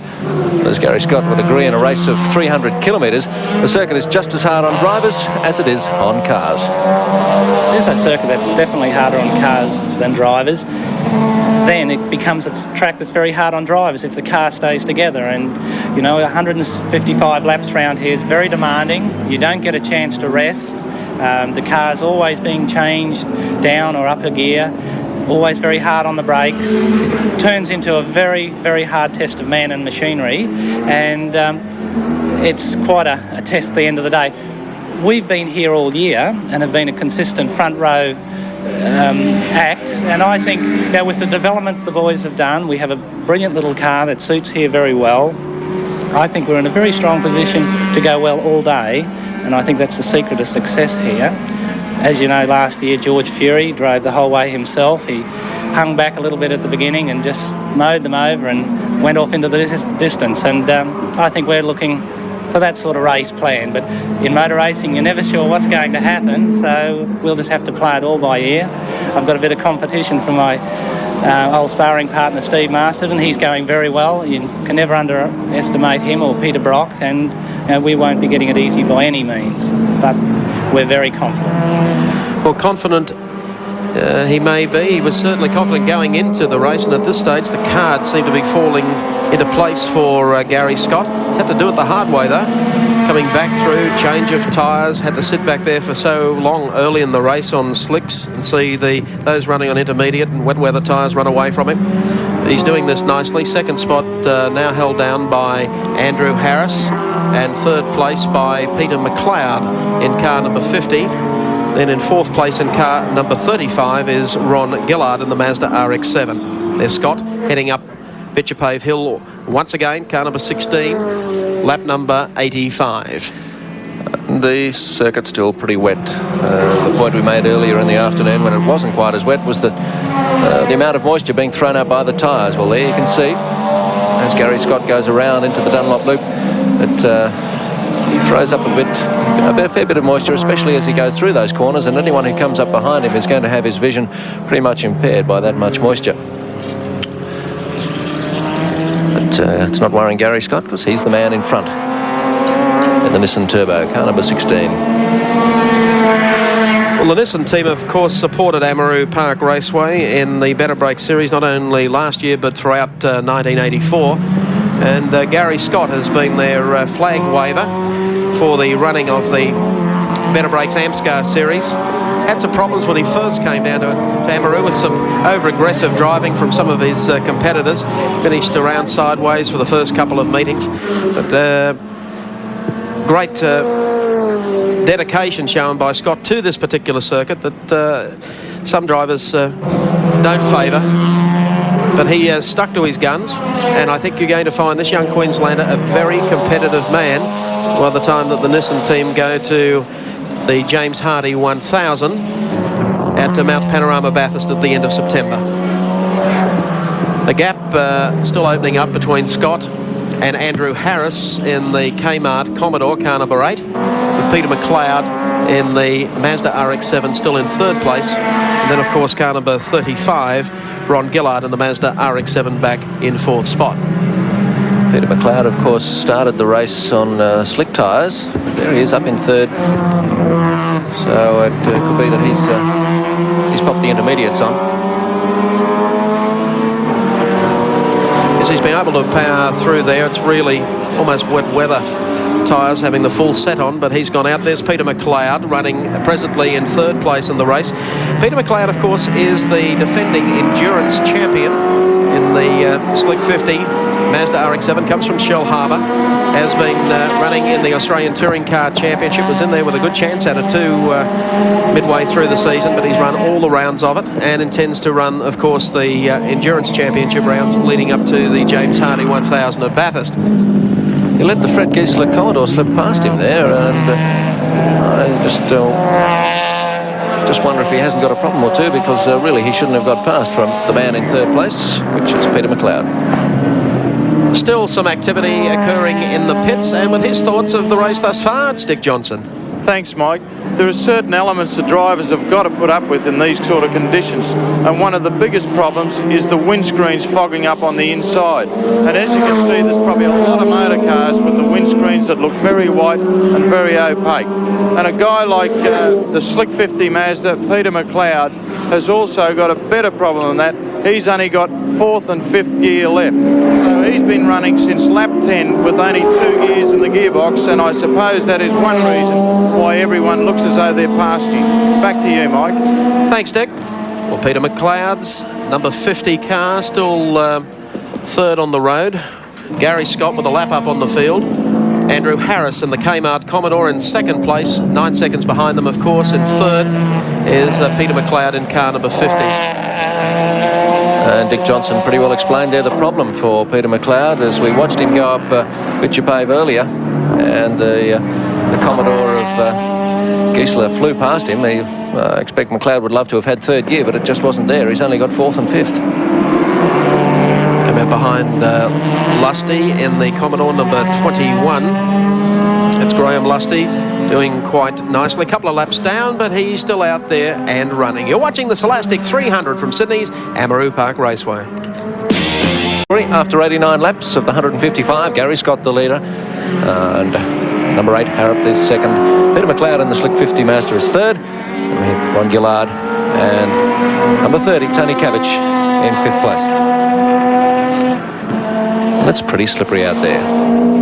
Well, we have one Commodore, obviously one Nissan Turbo, and 3 Mazdas filling out the positions at the present time. Updating the score, having a look at who's still running up in front with Gary Scott in car number 16, still with a lap over car number 8. Andrew Harris now at the wheel, and then about 5 seconds back to Peter McLeod, and then number 35. Today's Silastic 300 should see plenty of feverish pit activity later in the race. You can expect a lot more, though, when we get to the James Hardy 1000 at Bathurst, because that's when the international category, Group A, will be seen in Australia for the first time. To look at the new class, let's go to Dick Johnson.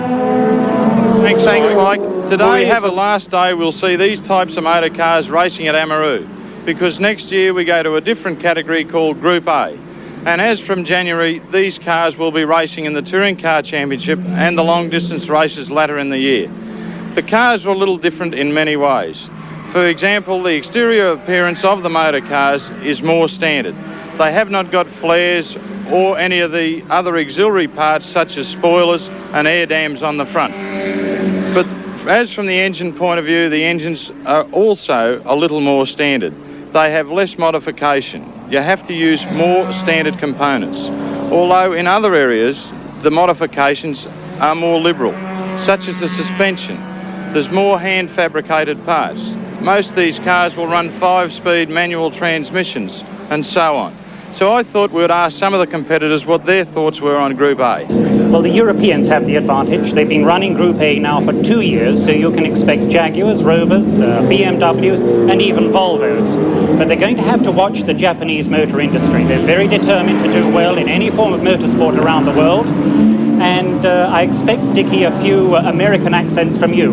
Dickie, we'll show you ours when you show us yours. Obviously, your European cars and BMWs come from Europe, so we're hopeful that we'll be there. There's some pretty competitive cars come out of there, but at the end of the day, I think they've been operating for a while. BMW's got a load of experience, and having said all that, we'll probably be in trouble anyway. I think I'll be able to tell you that better in 1986. Obviously, next year is a real hodgepodge as far as unknown quantities. There's European cars, American cars, Japanese cars, and until they all get on the circuit, I wouldn't want to hazard a guess. I certainly won't be putting my money on anything until 1986. So I'll sit on the fence and watch. Well, I don't see your car being anywhere there, Dick. I think you should stick to Queensland with your Moreton Bay Crabs, but we're doing a fair bit of homework. We'd like to see Holden out in front as usual. At this stage, we've got a lot of homework to catch up on all these European jobs that have been running for a couple of years. But you tell me what you're doing, Dick, and I'll let you know what I'm doing. But I don't think you're going to tell me, are you? I think that you've got to look at the overseas competitors, and obviously the Jaguars, Rovers, BMWs have been running very well. The Alpha, which will be campaigning, has always been winning its class, is always there and has been very reliable. But I think turbocharged motor cars are sort of going to come into their own, and maybe not earlier in the year, but I think come Bathurst next year, maybe, there'll be a new breed of motor cars, probably all turbocharged, and going nearly as quick as the cars are going to go this year. Well, you've certainly got to look at Europe, as you've done, Dick, to see the leading cars over there. I'm trying to put a little deal together to run one of those types of cars, but you'd have to be the last bloke I'd tell that answer to. Well, there you have it. That's the best bunch of Clayton's answers I've ever heard in my life. But for me, I'll be driving FORD, which hopefully next year will mean first on race day. Back to you, Mike. Thank you, Dick Johnson. Marvellous little report there on the introduction of Group A racing to Australia. You'll see it for the first time in the James Hardy 1000 exclusively on the 7 network at the end of September. And of course it is the touring car category for 1985. Man who hasn't got to worry about a change of category at the moment is, of course, our race leader, Gary Scott of Queensland in the Nissan Turbo.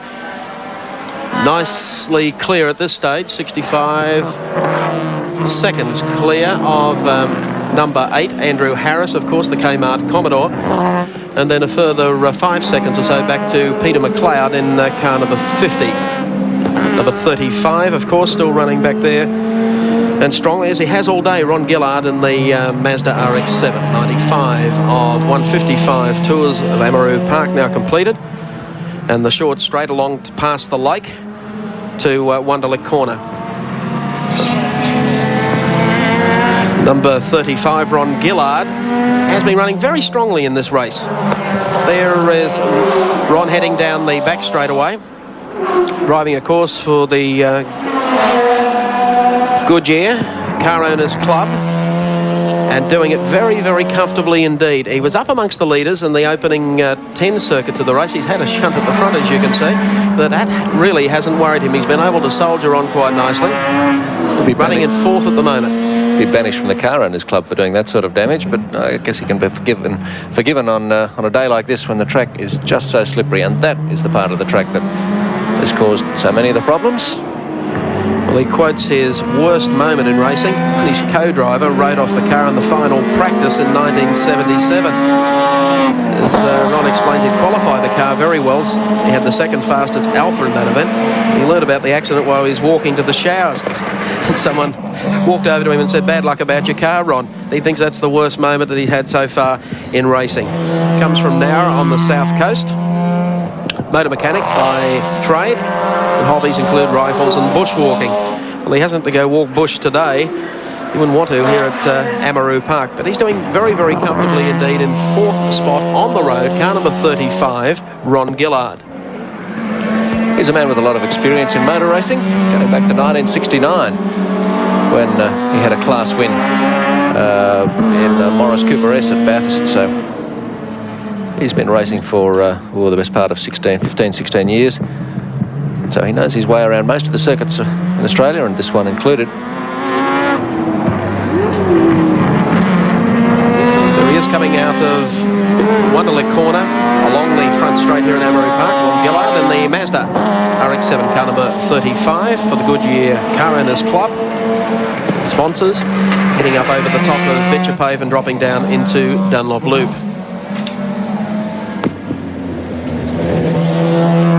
Ron Gillard still sporting that damage at the front. I don't suppose he'll be doing too much damage aerodynamically, otherwise he wouldn't be doing so well. But it looks rather ugly. It looks as though he could swallow up any pedestrian who wandered onto the track. Never see them again.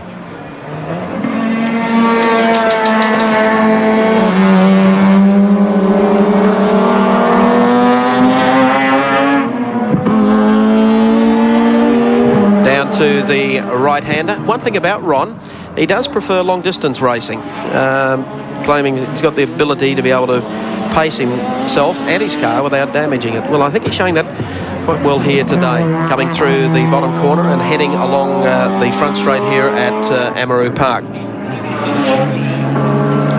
Ron Gillard currently in 4th position, one lap down on the leaders, but still a long way to go. Around about 58 laps of the Silastic 300 for 1984. The man we're watching, Ron Gillard. Up into the top 6, of course, has moved the Mike Burgmann, Bob Stevens RX-7. They've been doing quite well, and Tony Mulvihill and Brian Nightingale, who made an early pit stop and had trouble doing the driver change, round off the top 6. That's in the Silastic 300, coming to you live from Amaroo Park Raceway near Sydney. Welcome back to Sydney's Amaroo Park Raceway Battleground. A wet one today for the Silastic 300. And this young man continues to lead the event. 60 seconds up on car number 8. And we're referring, of course, to brilliant young Queenslander Gary Scott, trying to assure Nissan of a repeat win.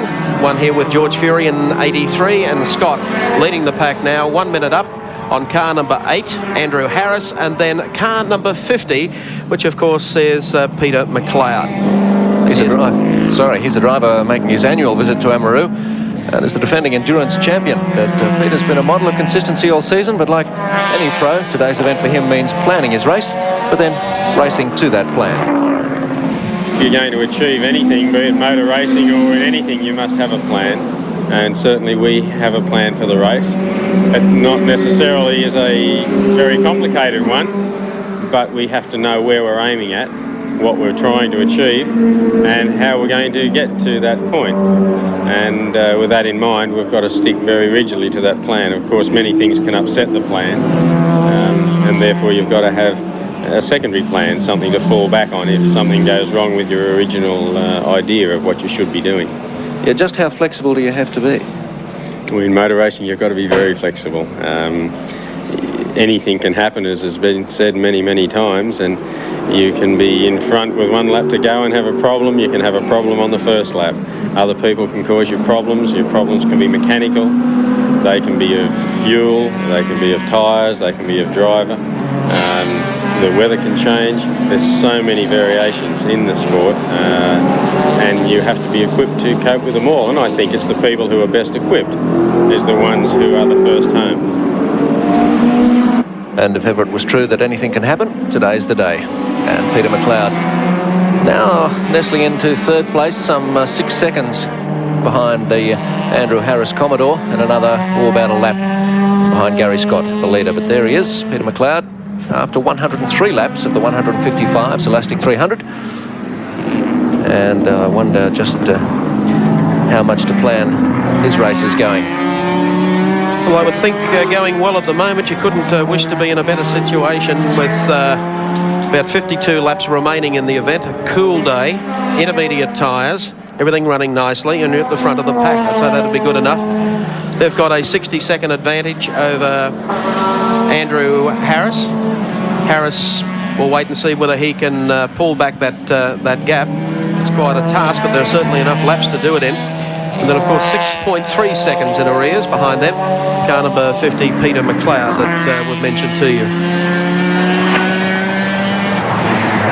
That RX-7 is one that looks surprisingly intact. So many of the other cars have had a nudge with each other, or at least one of the walls around the Amaroo Park circuit. But Peter McLeod has managed to stay away from trouble, and as a result he's in 3rd place and looking pretty good at this stage. Cole Young has joined us, been helping Dick Johnson out in the pit area. Gary Scott would be looking at perhaps the biggest win of his career here at Amaroo Park this afternoon. It won't do him any harm as they go to the James Hardy 1000. I wouldn't think so, Mike. A victory here today will be a great way to open the Australian Endurance Championship, and I think we must realise that with the weather conditions, a very tough race for drivers, a great deal of concentration required. We've seen a number of cars go off the circuit, and it's very important not to get off the line here today, and to make sure that you can concentrate on the job at hand, and that's just what Gary Scott's doing. He's got the Nissan Bluebird out in front, running to a plan. He's discussed it by two-way radio with team manager Howard Marsden, and just for the rest of the race they plan just to sit out in front and keep measuring the buffer between Gary Scott and the current 2nd place Andrew Harris, and I'll just hold that buffer. And Gary Scott, I think, has got a little bit up his sleeve in the wet just at the moment, and if he needs to, he can probably pull out a bit more time. Well, at this stage, still running comfortably ahead of Andrew Harris and the Commodore, and that gap seems to be opening up just a little bit. Was about 60 seconds, has opened up just a little bit more. The tyres on the Nissan Bluebird are a racing compound that's normally used for their slick. In fact, Gary Scott running a grooved slick here today, a tyre that they would normally use in the dry, but hand grooved with grooves in it to wash away the water. And the track just at that intermediate stage where it's not completely awash and it's not completely dry, and it seems that Howard Marsden, the very experienced Nissan team manager, has made a great tactical move here in tyre selection for Gary Scott's Bluebird. Still following the number 50 car, must be due shortly for pit stop. We'll wait and see. Crew, we believe, are waiting down there. We'll bring in Dick Johnson as we get closer to it. Graham Bailey, of course, is taking over from Peter. Activity down there in the pit area. Dick Johnson. The rain's certainly not getting any lighter. No, it certainly isn't, Mike. And there's one car here which appears as though it's a slick 50 car, but they could be doing a pit stop for one of the other cars to put on some wet weather tyres. And I'd say that would be the car number 35 that they're going to do the pit stop for. And they're full wet Goodyear tyres they're going to put on them, Mike. But also there's a lot of cars here today have had gearbox problems. Colin Bond came in the Freddie Geisler car with a gearbox problem. They're now changing the gearbox to go back out in the race because they maintain at this rate there'll only be 4 or 5 cars left. So they'll be right. They'll be able to cop a place and get a few dollars out of their trouble for the day. But it seems as though that all these cars must be using Pavlovas in the gearbox, Mike. Nicely put. Well, about 49 laps remaining in the running of the Silastic 300 for 1984. Car number 50 circulates around. Our race leader is still Gary Scott.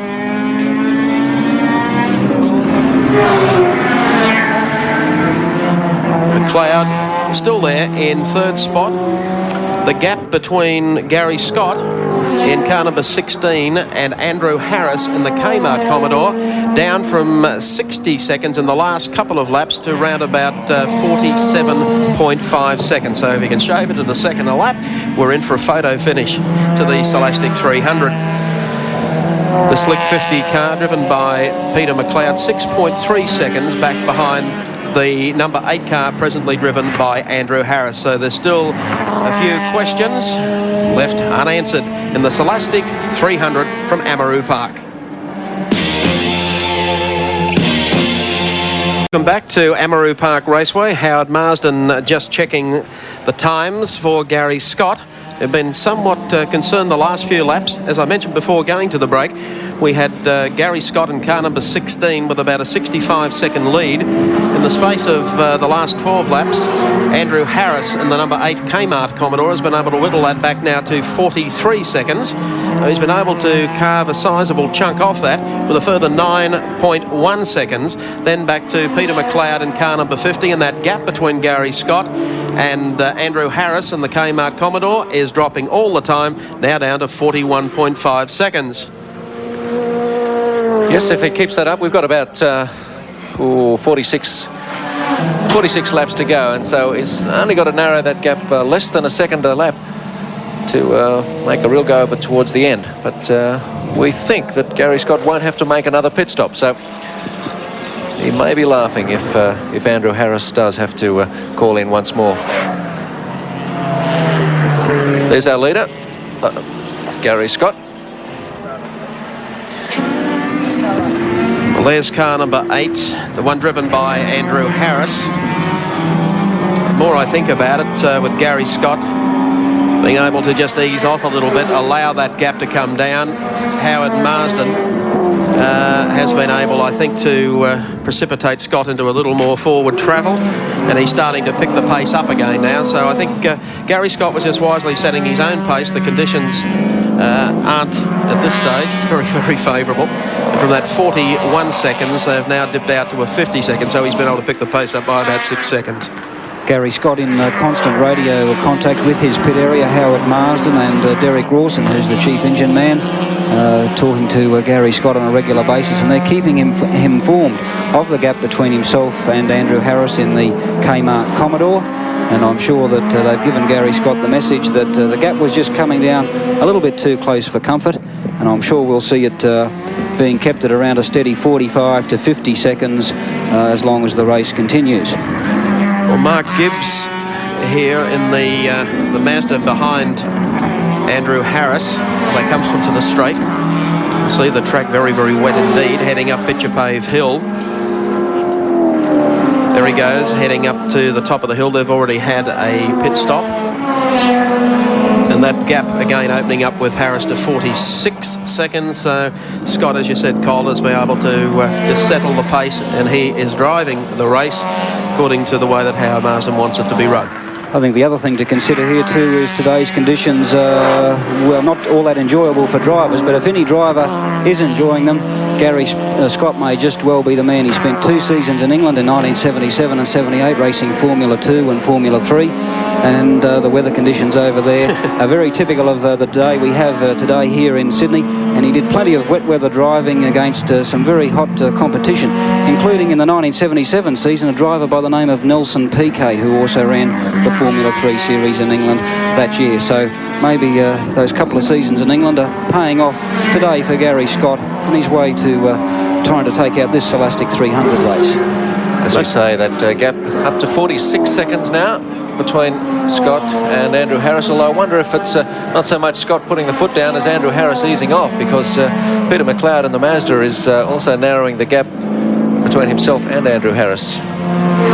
35, still back in 4th place, is of course Ron Gillard. Mark Gibbs at the wheel of the car at the moment.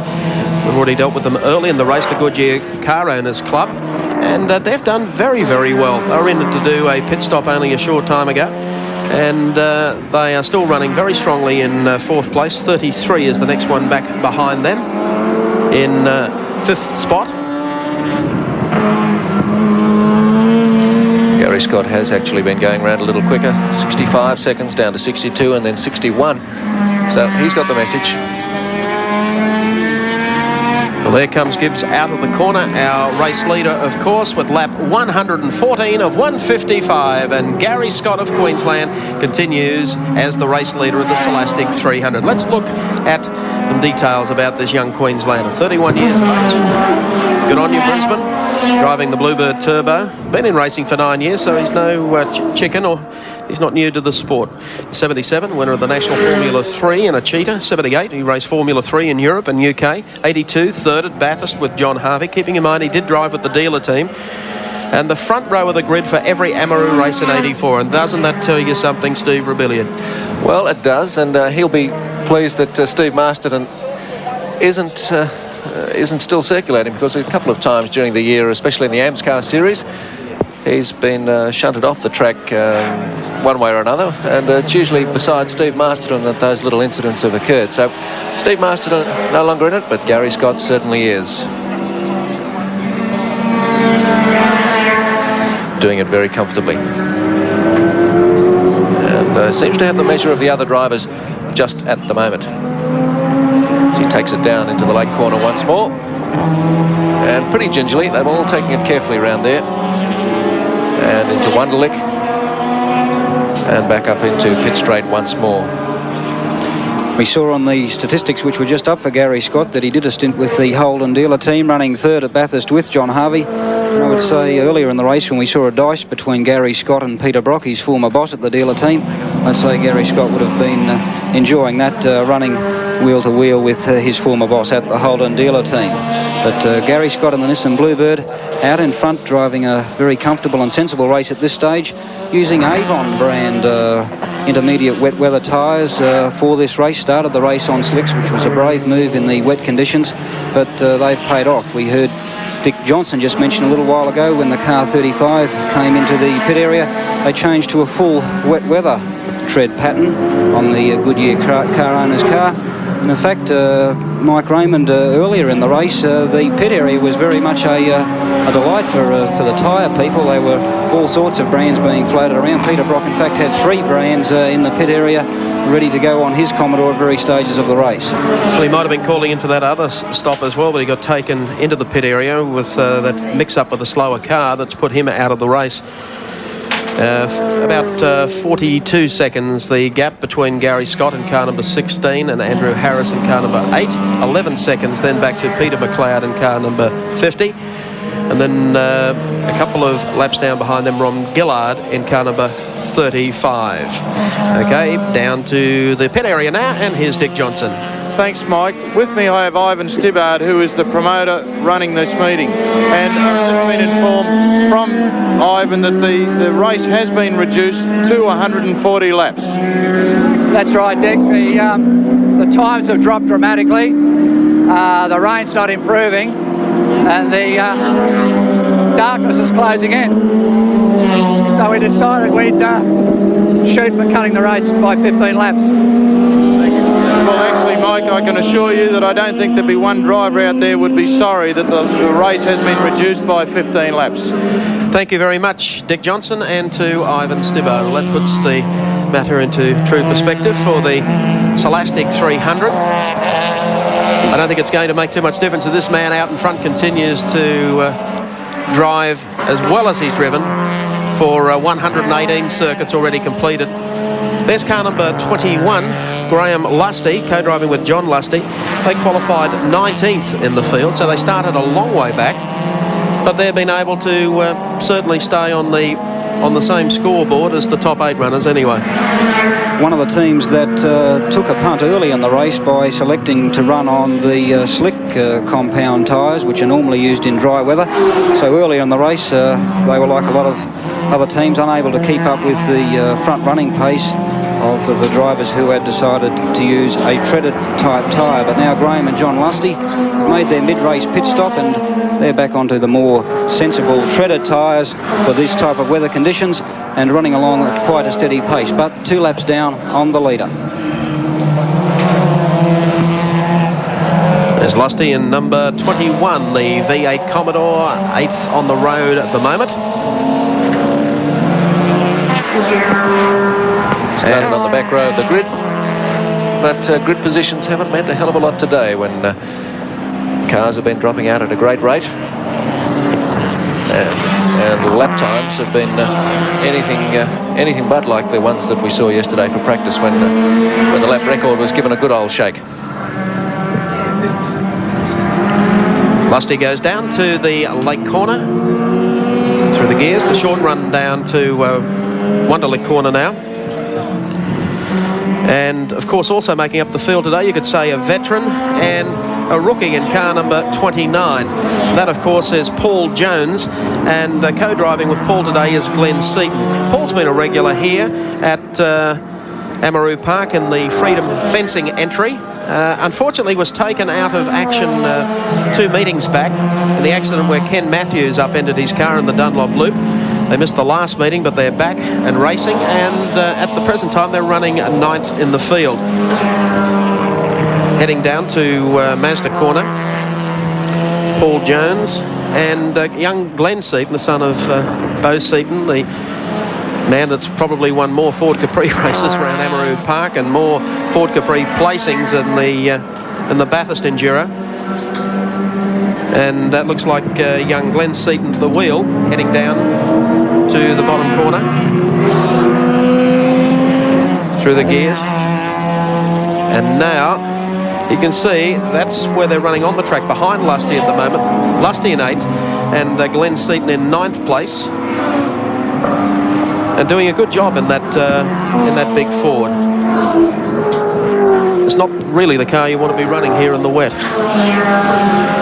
but it's a beautifully turned out car, and full credit of course goes to Paul Jones, who prepares it, and Glenn Seton, who's only 19 years of age, apprentice mechanic, the chief mechanic in fact for his dad Barry Seton. He loves to go racing, and his ambition in racing is to be as good as Peter Brock. Well, Glenn Seton continues. He's running 9th. Gary Scott is at the head of the field, and the Silastic 300 continues at Amaroo Park.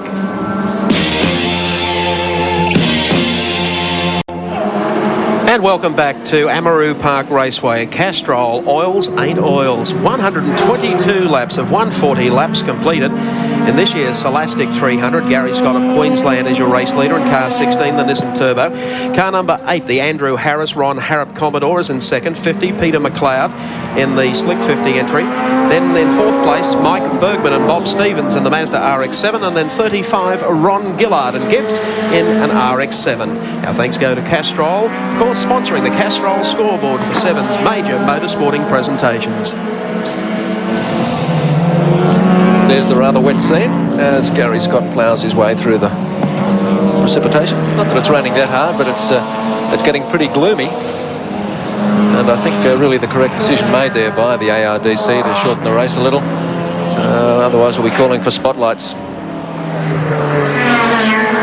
Well, we've got about 16 laps shy now of the finish of the event. About 40.7 the gap from our race leader Gary Scott to Andrew Harris in car number 8. And then a further 10 back to car number 50, the Peter McLeod Graham Bailey entry. So they've held their station. There's no one really there to challenge them. I think probably a couple of laps down on them would be Mike Burgmann in car number 33. Co-driver is, of course, Bob Stevens. That's another Mazda RX-7. So a Nissan Turbo leads the fleet, a Commodore in second place, then a group of Mazda RX-7s in third, fourth and fifth and sixth. And with 15 laps remaining in the Silastic 300, Gary Scott on the Nissan Bluebird Turbo leading the field, as was his teammate George Fury at the same stage of this race last year. And barring misfortune, a repeat win for the Nissan Bluebird team coming up. The gap between Scott and the second place Andrew Harris Commodore now 41.4 seconds, so it seems Scott is content to keep that margin around 40-41 seconds between himself and Andrew Harris. Well, Gary Scott has had wet conditions outside the car today. Or fella who's been out in the wet practically all day is our pitman, Dick Johnson. Thanks, Mike. Well, there's very, very little happening in the pits at the moment. As you can see, there's not that many cars left in the race, but the ones that are there are still going around. I noticed that on the very slow corner down there at Winfield that the Slick 50 car of Peter McLeod is having some trouble getting gears. So I suppose it's up to him whether he finishes the race or not, but I sincerely hope that for his sake he can continue on and finish the race in the position that he is in. Thanks, Dick.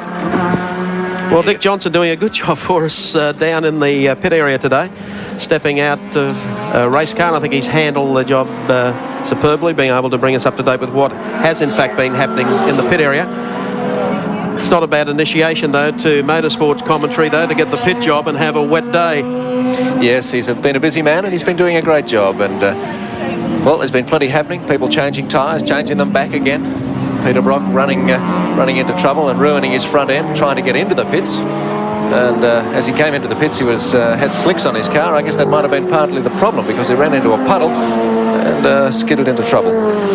Well, the Silastic 300 continues at Amaroo Park Raceway. Gary Scott of Queensland is the leader. A big day on sport on 7. Let's go back to 7 Sports Centre and to Terry Willis. Welcome back to Amaroo Park. Our thanks there for Terry Willisey, updating you on all the sport that's been happening around Australia and the world today.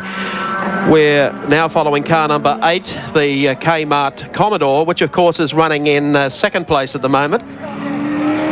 And it is back about 40 seconds behind our race leader, Andrew Harris. Car, as we mentioned before, was to have been driven by Warren Cullen, but he handed over to Ronnie Harrop. If you think that's a comfortable gap, Mike, it's interesting between 8th and 9th. Between 29, the Paul Jones Glen Seton Falcon, and 37 is 9th. That's the Graham and Ian Stones Mazda.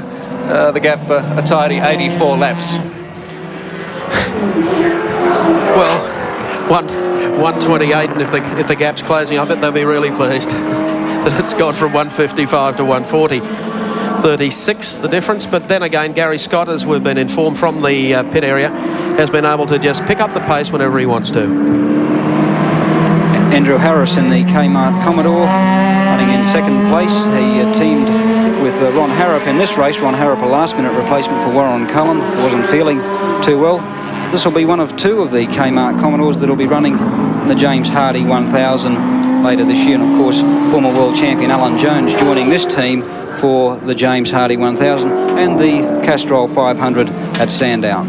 Interesting to see the Kmart team have removed that grill, which had worked itself loose, getting a little bit of moisture in there on the radiator. But as we mentioned, no one's going to be overheating today.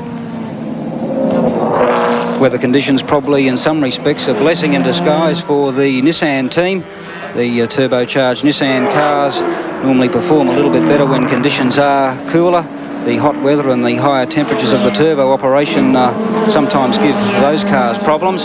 So I would say that Howard Marsden and the Nissan team, despite the uncomfortable weather conditions, quite happy to see a cooler temperature today for the Silastic 300. Well, I would think that Warren Cullen would be quite happy with the way his two lads have been able to steer car number 8 around Dick Johnson after stepping out of the seat feeling a little ill this morning. Certainly. Well, Warren actually has been in the pits all day here, and by the way, he looked so wet before, I think he might have pneumonia by the time the day is finished. But I think under the conditions that the guys are driving under there, the track is probably as slippery as a butcher's block at the moment, and I reckon their tyres will be getting a little bit second-hand, seeing as they're getting towards the end of the race. So I reckon most of them would be feeling worth stopping right now. Well, the 140 lap mark with 10 remaining certainly suiting our race leader at the moment, Gary Scott. Been able to pick the pace up again. It's now up to 40 seconds over car number 8, Harris, and then of course Peter McLeod 10 seconds in arrears in third place. The Silastic 300 continues at Amaroo Park. Welcome back to a rather gloomy and wet Amaroo Park, where Gary Scott, with 9 laps to go, leads the Silastic 300. From car number 8, Andrew Harris, the Andrew Harris Commodore, then Peter McLeod in the Mazda, and then Mike Burgmann and Ron Gillard in the Mazda RX-7. Pretty wet, pretty miserable, but a pretty handy lead enjoyed by Gary Scott. Although it has come down to 30 seconds, he's leading from Andrew Harris. And with 9 laps to go, you wonder whether that's enough for that gap to be made up by the Andrew Harris machine. Harris, of course, would have to pick up around about 3 seconds per lap between now and the end of the race to make up that gap, and I think under the conditions it would be a fairly tough task for any of these drivers, and it may be, and in fact I'm certain that Howard Marsden has advised Gary Scott by radio that the race has been shortened and is running the pace for Gary Scott with about a 30-second lead over Andrew Harris. Windscreen wiper still going, just clipping the curb on the run-through Dunlop loop. Gary Scott, young Queenslander, with a 29-second lead over car number 8, the one driven by Andrew Harris, the Commodore V8. Peter McLeod, Graham Bailey, Slick 50, Mazda RX-7 back in third, and then Mike Burgmann, and of course Bob Stevens in the number 33 Mazda RX-7. Well, Scott, I think, just knows he's got a handful of laps to finish this off. If he can keep his 20 or 30-second lead up there, there is no way in the world anyone's going to put any pressure on him. Be far better attacking it, making sure that he makes no attempt to pass some of these slower cars in difficult parts of the racetrack, just for fear that they haven't spotted him coming up from behind. And he's setting just a comfortable pace. Howard Marsden would be delighted. They found reliability in this race once again in 1984. They found it in 83 with George Fury. I think George Fury would be delighted to see at the moment one of his Nissan drivers, Paul Bathurst and the James Hardy, up front and leading the race that he won last year. Well, of course, Gary Scott and George Fury. There's Howard Marsden, the Nissan team manager. Just having a word to the radio man, no doubt a message through to Gary Scott with 5 laps remaining in the Silastic 300, shortened from 155 to 140, so 135 laps of the Silastic 300 completed. And Gary Scott and George Fury teaming in a Bluebird for the James Hardy 1000 in the long distance races. There's Fred Gibson. His wife Christine Gibson drove the Exa Turbo Coupe here today, standing there in the rain taking a look at how Gary Scott comes past their pit area actually and onto the straight to complete another lap. I would say not one member of the Nissan team or the pit team would even feel wet. They're more interested in getting this car home for a win with about 4 laps remaining in the Silastic 300 for 84. 25 seconds the gap. Gary Scott of Queensland, the race leader, on screen at the moment, dropping into Dunlop Blue. Andrew Harris in the Kmart Commodore, car number 8, in second spot, and 9 seconds back behind Andrew Harris is, of course, the Bailey Peter McLeod Slick 50 entry, the Mazda RX-7. Yes, the Nissan team would all be filled with that inner warmth, I think, right at the moment, Mike. And nice for a young guy like Gary Scott, who's one of the emerging forces in touring car racing in Australia. Has a strong international reputation, drives well in the wet, and the experience that he has gained here today of doing 300 Ks, or just under 300 Ks in the wet, will hold him instead for the James Hardy 1000, because you never know, one of these years, someone once said there is going to be another wet full day of the 1,000 kilometre race at Bathurst, and it's nice to have that wet weather experience when you go to Mount Panorama. It hasn't exactly been a dry winter in Sydney, but it just seems that every time we roll around to an Amaroo meeting, it's nice and dry, except for, I think, the once this year. And so the drivers haven't had a lot of wet weather tracks to practice on. And a few of them today have been found wanting on the track they went. I don't think they'll be complaining after today about 270 Ks of wet weather driving. Gary Scott, 16, the Nissan Turbo, exits Honda corner on the run down past the lake to the right-hander. 23 seconds still in front. There's Howard Marsden. He's gone for the briefcase. Don't know if the Valiums are out as yet, or he's still checking the top. He's got a smile on his face, and Howard, I would think, would be happy at this stage. Coming up with about 2 laps remaining. The Jones Seton Ford just ahead of Gary Scott on the road as they head up. Lusty one back from them. But Scott heads up the hill with about a lap and 3/4, if we make it, remaining in the Silastic 300 Ks. Shortened by 15 tours today because of the obvious weather conditions.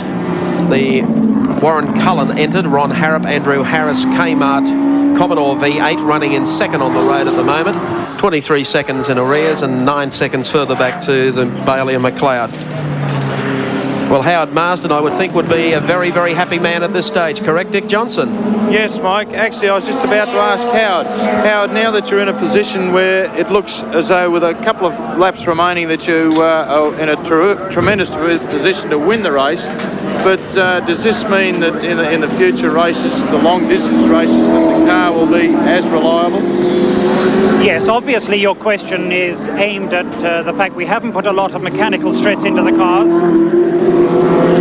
Yes, well, you know, today's conditions do sort of make the cars a little easier on it, doesn't it? That's right, and we quite agree that that is so, but we're still very confident. We think that when it gets dry, with what we've learnt through this year, that we may well be in a position to even give you a hard time in the long-distance races, Dickie. I wish you all the best, Howard. Thanks very much. Thanks, Mike. Thanks, Dick Johnson. We're about half a lap away from victory. What was to be a win in 1983 in the Silastic 300 has turned out to be a repeat win in 1984 for Gary Scott. And the gap between Scott and Andrew Harris down now to 19 seconds as Gary Scott comes through Honda corner down towards the Lake corner, coming up to complete the race. But I would say plenty of margin for him virtually now to coast across the finish line to win the Silastic 300. Gary Scott, 31 years of age, from Queensland, comes along the short straight to Wonderlick corner for the final time. The hand is already out. He would be jubilant because he's coming through to go on and win the Silastic 300. The first round of the Endurance Championship goes to the young Queenslander in the Nissan Turbo Bluebird. He's won it. Second place will go to the Warren Cullen entered Ron Harrop, Andrew Harris, Kmart Commodore V8 car number 8. And third place will go to Peter McLeod and Graham Bailey in the Mazda RX-7. There's second place going across the line, and Castrol Scoring Service provides us now with a rundown of the top finishers. Gary Scott of Queensland in 16, the winner. Ron Harrop and, of course, Andrew Harris in car number 8 finish in second spot. Peter McLeod and Graham Bailey finish in third in an RX-7. Car number 33 is Mike Burgmann and Bob Stevens finish fourth. And Ron Gillard and Gibbs in another RX-7 finish in fifth place. That information courtesy of the Castrol scoreboard. And Castrol, of course, joining us for all the major 7 motorsporting presentations. We'll see them again at the James Hardy 1000. We'll take a break and come back. There's a lot. Tyres at the start. It was right till the warm-up we didn't know what to do, and I just said no, it's slicks and that's it. And I feel it's terrific that we've won today because we've had a bit of bad luck this year here at Amaroo, and the boys have given me a brilliant car. I've known it can win, and today it just shows everyone in Australia what a great little car she is. And just to relate a couple of the incidents that happened during the year, you and Steve Masterton came together more than once. Yeah, that's motor racing. All right, we won't go any further into it, but what we might do is straight away have a little presentation for you, and Bambi Staveley is going to do the honours, and the honours for the Silastic 300. Thank you. Okay. Thank you. All right. Thank you. Dow Corning are once again proud to be sponsors of the Silastic 300. It was a great day for us, even though the weather was a bit bad. Must have been bad for you with the road being slippery, but congratulations. Thank you. There you go. Thank you. Congratulations, Gary, but we shouldn't forget the second place getters, Ron Harris and Andrew Harris. Are you going to come forward? Ron Harris. That's a bit of a mouthful. We've been struggling with it all day. Yes. Congratulations, Andrew. Thanks very much. Any major problems? No, none at all. The car went like a dream. In fact, we lost our lead driver, Warren Cullen, this morning. He's very, very sick with the flu. So Ron took over the number 1 position, and we were tickled pink. You know, the car went well, and we drove a race 2-time on the right tyres, and we got the result. I'm sure you haven't had a chance to talk to Warren, but I'm sure he'll be very pleased with the way you went. So, I mean, it's been a long time between drinks for Kmart and Eveready, so we're glad we've given them a drink at last. Andrew and Ron, well done. Thank you. And finally, Peter McLeod, if you'd like to come forward. Peter, what about your choice of tyres at the start? Oh, we're very happy with the choice of tyres. It would have been nice to have had a few more gears. We only had 2 gears for the 138 laps of the race, 4th and 5th, and it meant the car just completely stopped down at the 2 stop corners. And that was a pity, but that's motor racing. We were 3rd last year, 3rd again this year. Maybe we'll break that duck shortly. But for what the car, the guys who put it together, it was brilliant. The car has been beautifully prepared, and I'm looking forward to the rest of the Enduro series. Yes, we saw you suffering up straight and going up Bitchapave. You were really struggling. Yeah, I reckon it was costing me a second and a half a lap, actually. It was so bad in 5th gear. All right, Peter, congratulations, well done. 3rd, but it could have been better. A bit of a sad story, but do you think even if it had been perfect, the car had been running perfectly, could you have caught Gary? Oh, no, well, you know, you race the day on the day, and Gary won today, and congratulations to him. He drove a beaut race, and so did the Kmart boys. And we've come up, and I'm happy with that. It gives me points in the championship, and that's what I want. Okay, Peter, thanks very much indeed. They're the place getters, an interesting race, a race of great attrition eventually, because I think only about 9 or 10 fellas finished. But let's hear now from Mike Raymond. Thank you, Steve Rebellion. Well, the Alpha Series over the past 2 years has produced some of the closest and probably the toughest racing that we've ever seen here at Amaroo Park. Last year, of course, it was Dick Johnson and Colin Bond who went head-to-head in the final round. And this year we have a repeat situation on our hands with Alan Grice 2 points ahead of Tony Longhurst. Well, they're 2 mates. They carry the same advertising signs on their cars. 16,000 and an Alpha. Yeah, that's interesting. Makes it interesting, doesn't it? Makes it an interesting 8 laps. Tony's obviously looking good today. He's 8/10ths quicker, and that's a long way around a short circuit. But I always tend to race pretty well, so I think it'll be interesting. Tony, do you feel under any pressure? Are you nervous at all facing this man and $16,000 for a win? No, I don't think so. I think it'll be pretty easy. No, we've put so much effort into the car this week or over the last month, and we've been out, we've done a lot more testing than anyone else. Alan just rolls down on Friday afternoon, does a few laps. We've been out all week, and we've done our best, so we'll just have to see what happens in the race. Joe Bonica was in this series with a bit of a chance early. However, luck just wasn't with him this year. Upside down, one of the opening rounds, and then of course an excursion off towards the lake at the last meeting. The racing has been tough, but having amateurs and pros together, has it put any more stress really on the pros to take that into consideration? It may with some, it doesn't with me. I think it's a very good schooling ground for them. You know, the throttle control that you learn in these cars is the thing that stands by you as you go on and get more horsepower under your backside in cars in years to come. I think it's a very good thing and should be encouraged. The Alfa Romeo series is finishing this year, I believe, but there's another one, I think, to step into the breach next year, and I think they're good things. Well, with 16,000 up for grabs, all I can say is good luck to the both of you. You're both professionals, and we're going to follow you very closely in the race. Thanks very much for joining us. Alan Grice and Tony Longhurst, who, with 2 points between them, go out now to battle for the final of the Alfa Romeo Trophy. We'll take a break and then come back to watch the grand final.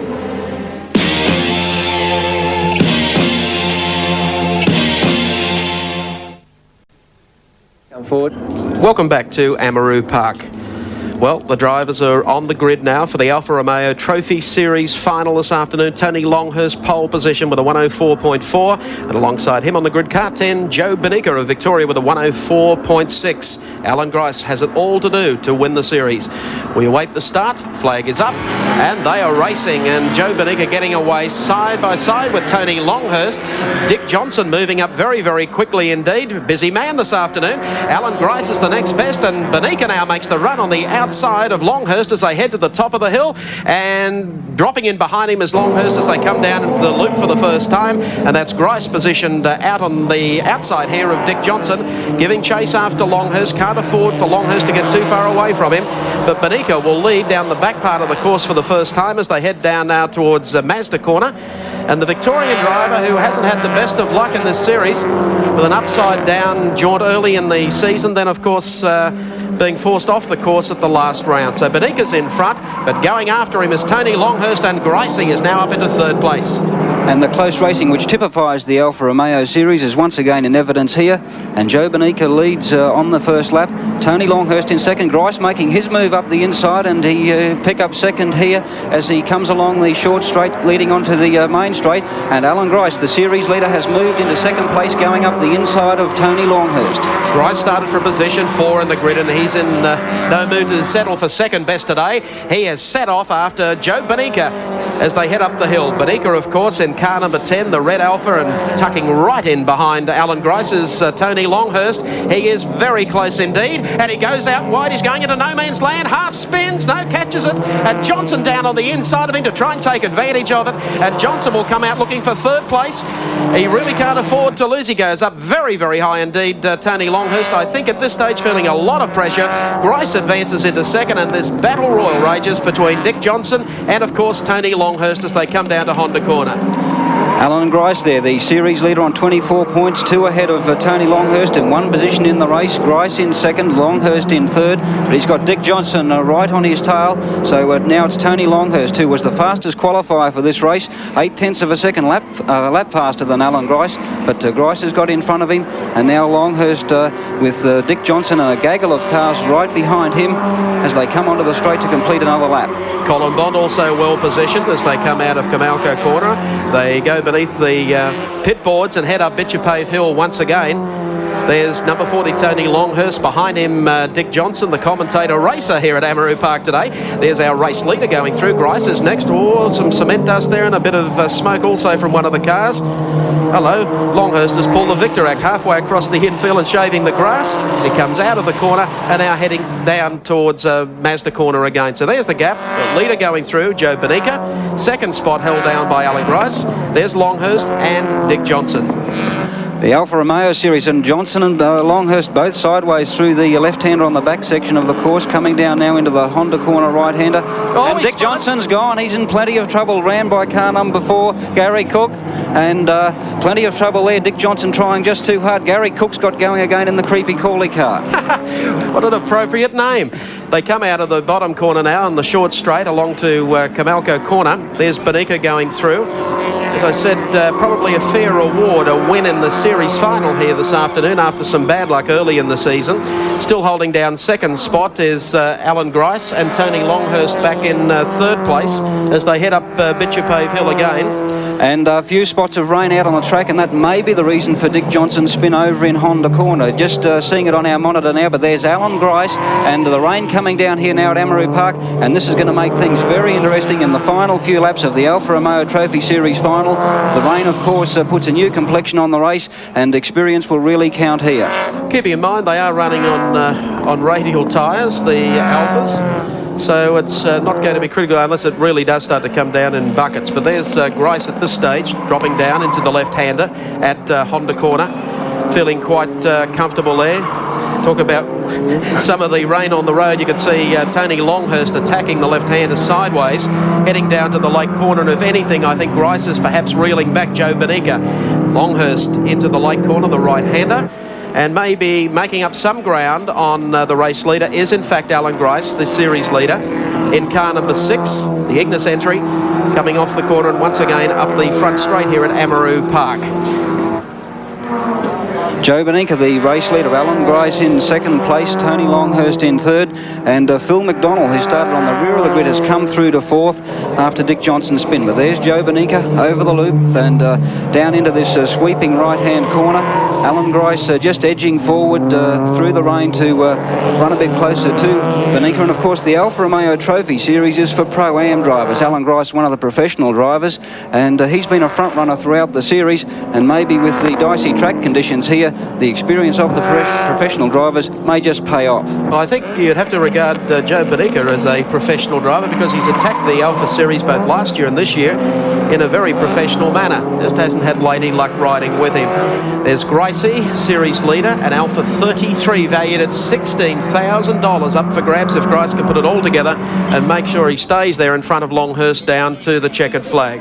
There's Joe Benica in car number 10 coming along to the front straight here again at Amaroo Park. And I would think feeling very, very comfortable at this stage, being able to hold that edge over Alan Grice and a similar gap then back to Tony Longhurst.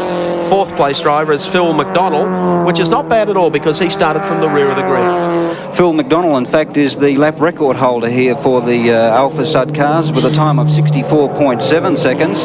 Tony Longhurst was able to beat that time in qualifying with 64.4. There's Longhurst now running in third place, trying very, very hard to make up ground on Alan Grice. Longhurst under McDonald's track record in qualifying, but in the race, just not able quite to repeat that very fast pace, and trail series leader Alan Grice. Coming down towards the left-hander again at Honda Corner, there's Tony Longhurst, the brilliant young Queenslander, locking up the back brake and getting it very much sideways through that corner. Windscreen wipers also working as he heads down towards the lake corner. Laps running out. Benica still holding sway over the rest of the field by about 100 metres back to Grice, and then perhaps about 20 metres then back to our third place driver Tony Longhurst. So they're reeling off the laps. Grice really doesn't have to do anything more than that. He's running in second at the moment. He can afford to sit there, and that will still wrap up the series for him. If Longhurst is to win, he needs to put the edge on Grice before the checkered flag falls. Into the second last lap of the 8-lap Alfa Romeo Trophy Series final. Joe Benica the leader, and a $16,000 Alpha 33 at stake for the winner overall of the series. Benica now running down to the back section of the course with about a lap and a half to go in this 8-lapper. So we're time running out for Tony Longhurst. If he's to make a move on Alan Grice, and we can see him, he's moved right up behind Grice. Two cars coming down here now into the right-hand Honda corner. Alan Grice, Tony Longhurst sideways behind him, and it's Alan Grice, one of Australia's most experienced professionals, and Tony Longhurst, the newcomer to Australian motor racing, battling it out for second and third in the Alpha Series final. Starting to warm up with the laps almost out, heading down to the right-hander. Still Alan Grice, who leads the series on 24 points, Longhurst on 22, Benica on 15, and Colin Bond on 11. Whoa, really starting to throw some tactics around here as Grice goes through. Longhurst doesn't want to settle for second best. Here he's got Grice around sideways. Grice gets it around, misses Longhurst, catches it back under control again, and they head up the hill with the last lap to go flag waving. Goodness me, a touch between those two. We'll have to wait and see what happens there. Good driving on the part of Grice. He was able to correct the car. There was no way he was going into the lake. There's Longhurst in car number 40. Both cars carry the same sponsorship from Ignis Fridges. Perhaps the air might be a little frigid between the two drivers after this one. Here they come down the back part of the course with the race leader still being Joe Benica. Joe had all those tricks played on him at the last round. He was unflappable, even though his number is a little unflappable in this race. But Joe from Melbourne heads down to the right-hander at the lake. He's going to take a round win today in the final. It's round 5, down through the gears. And the short straight, not that far to go for Joe Benica.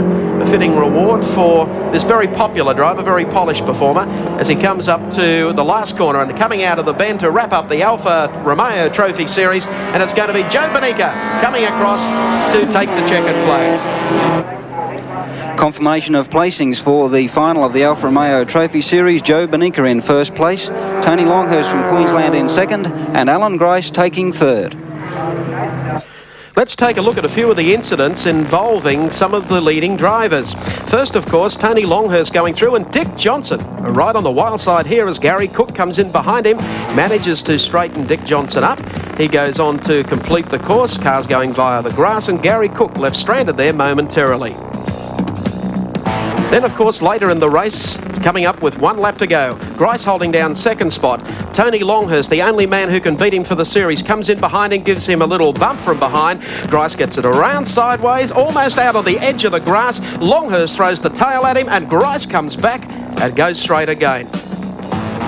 Well, one of the most spirited Alpha races I think we've ever seen here at Amaroo Park.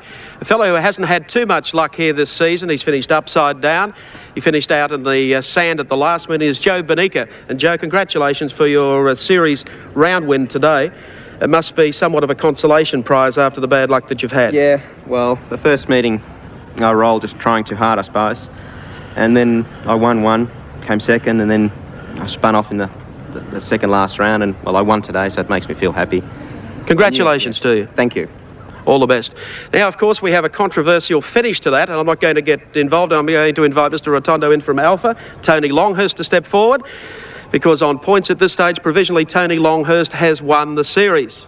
Mr. Rotondo. Tony Longhurst, congratulations on behalf of Alfa Romeo Australia.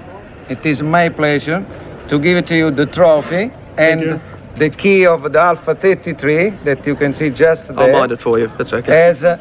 As a winner, outright winner of the 84 Alfa Romeo trophy. As you know, today's meeting concludes the Alfa Romeo trophy, which has been run for 2 years, so successfully thanks to the support of all the major sponsors, who are Montrose Wine, TAA, TNT, Gearlock, and so far. In particular, thanks to Channel 7 for their interesting and fantastic coverage through the year. Okay, thank you very much. A few words from you, Tony? Yes, I'd like to thank Alfa Romeo. The series races have enabled me to make a step further and progress to the BMW team. You know, Philip Bardell from the Alfa Romeo Service Centre, who's prepared my car this year, and he's done a fantastic job. It's run faultlessly the whole time. I believe the little cars, we've got a protest lodge against me for driving. You know, it's funny, some drivers can dish it out, but they can't take it.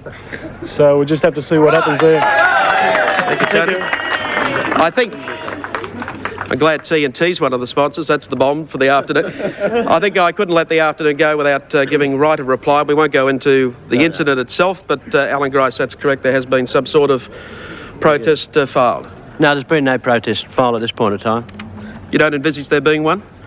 Well, I think we'll let things take their course. I'm not all that upset about it. I don't think, you know, I managed to get past cleanly, and I wasn't passed cleanly. It's pretty as simple as that. All right, thank you, Alan.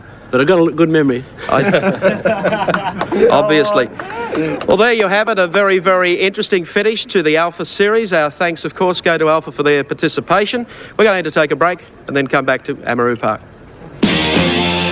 Although it was probably adverse conditions that you threw me into, I would really like to do something like that again. Well, you'll be joining us, of course, for our next major telecast of motorsport, which is the big one, the James Hardy 1000. But you won't have to have a long lead for that one. No, I won't need a long lead, and I can assure you I won't be wearing a red jacket.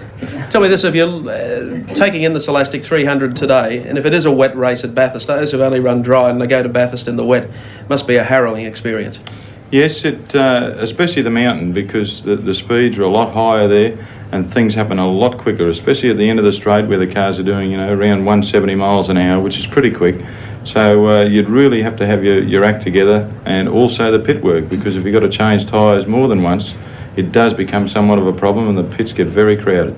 Okay, thanks again, Dick, very much for being with us. Thank you. Steve Rebellia, we've had a great day. The Silastic 300, the Nissan team must be very, very confident going to Bathurst. I think they must be confident. They would have learned some interesting lessons today, not just if it is wet at Bathurst. Of course, they've got the advantage there after today, but I'm sure that Howard Marsden and his boys picked up some things today that they probably won't be telling too many people, but will certainly come in handy come September 30. Well, we thank you very much for joining us for the Silastic 300. It's the traditional curtain raiser to the James Hardie 1000. The Nissan team already have it up there with a great win. Don't forget to join us on Sunday, September the 30th for the 1984 James Hardie 1000 Classic. On behalf of all the crew associated with Seton Sport at Amaroo Park, we bid you good afternoon and look forward to your company next time.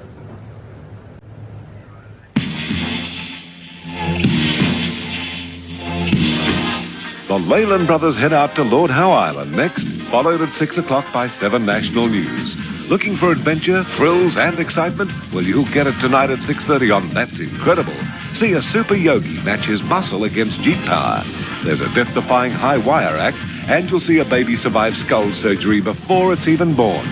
Then at 7:30, will Wayne pay the price for his latest outburst when Sons and Daughters continues? Be there tonight on 7.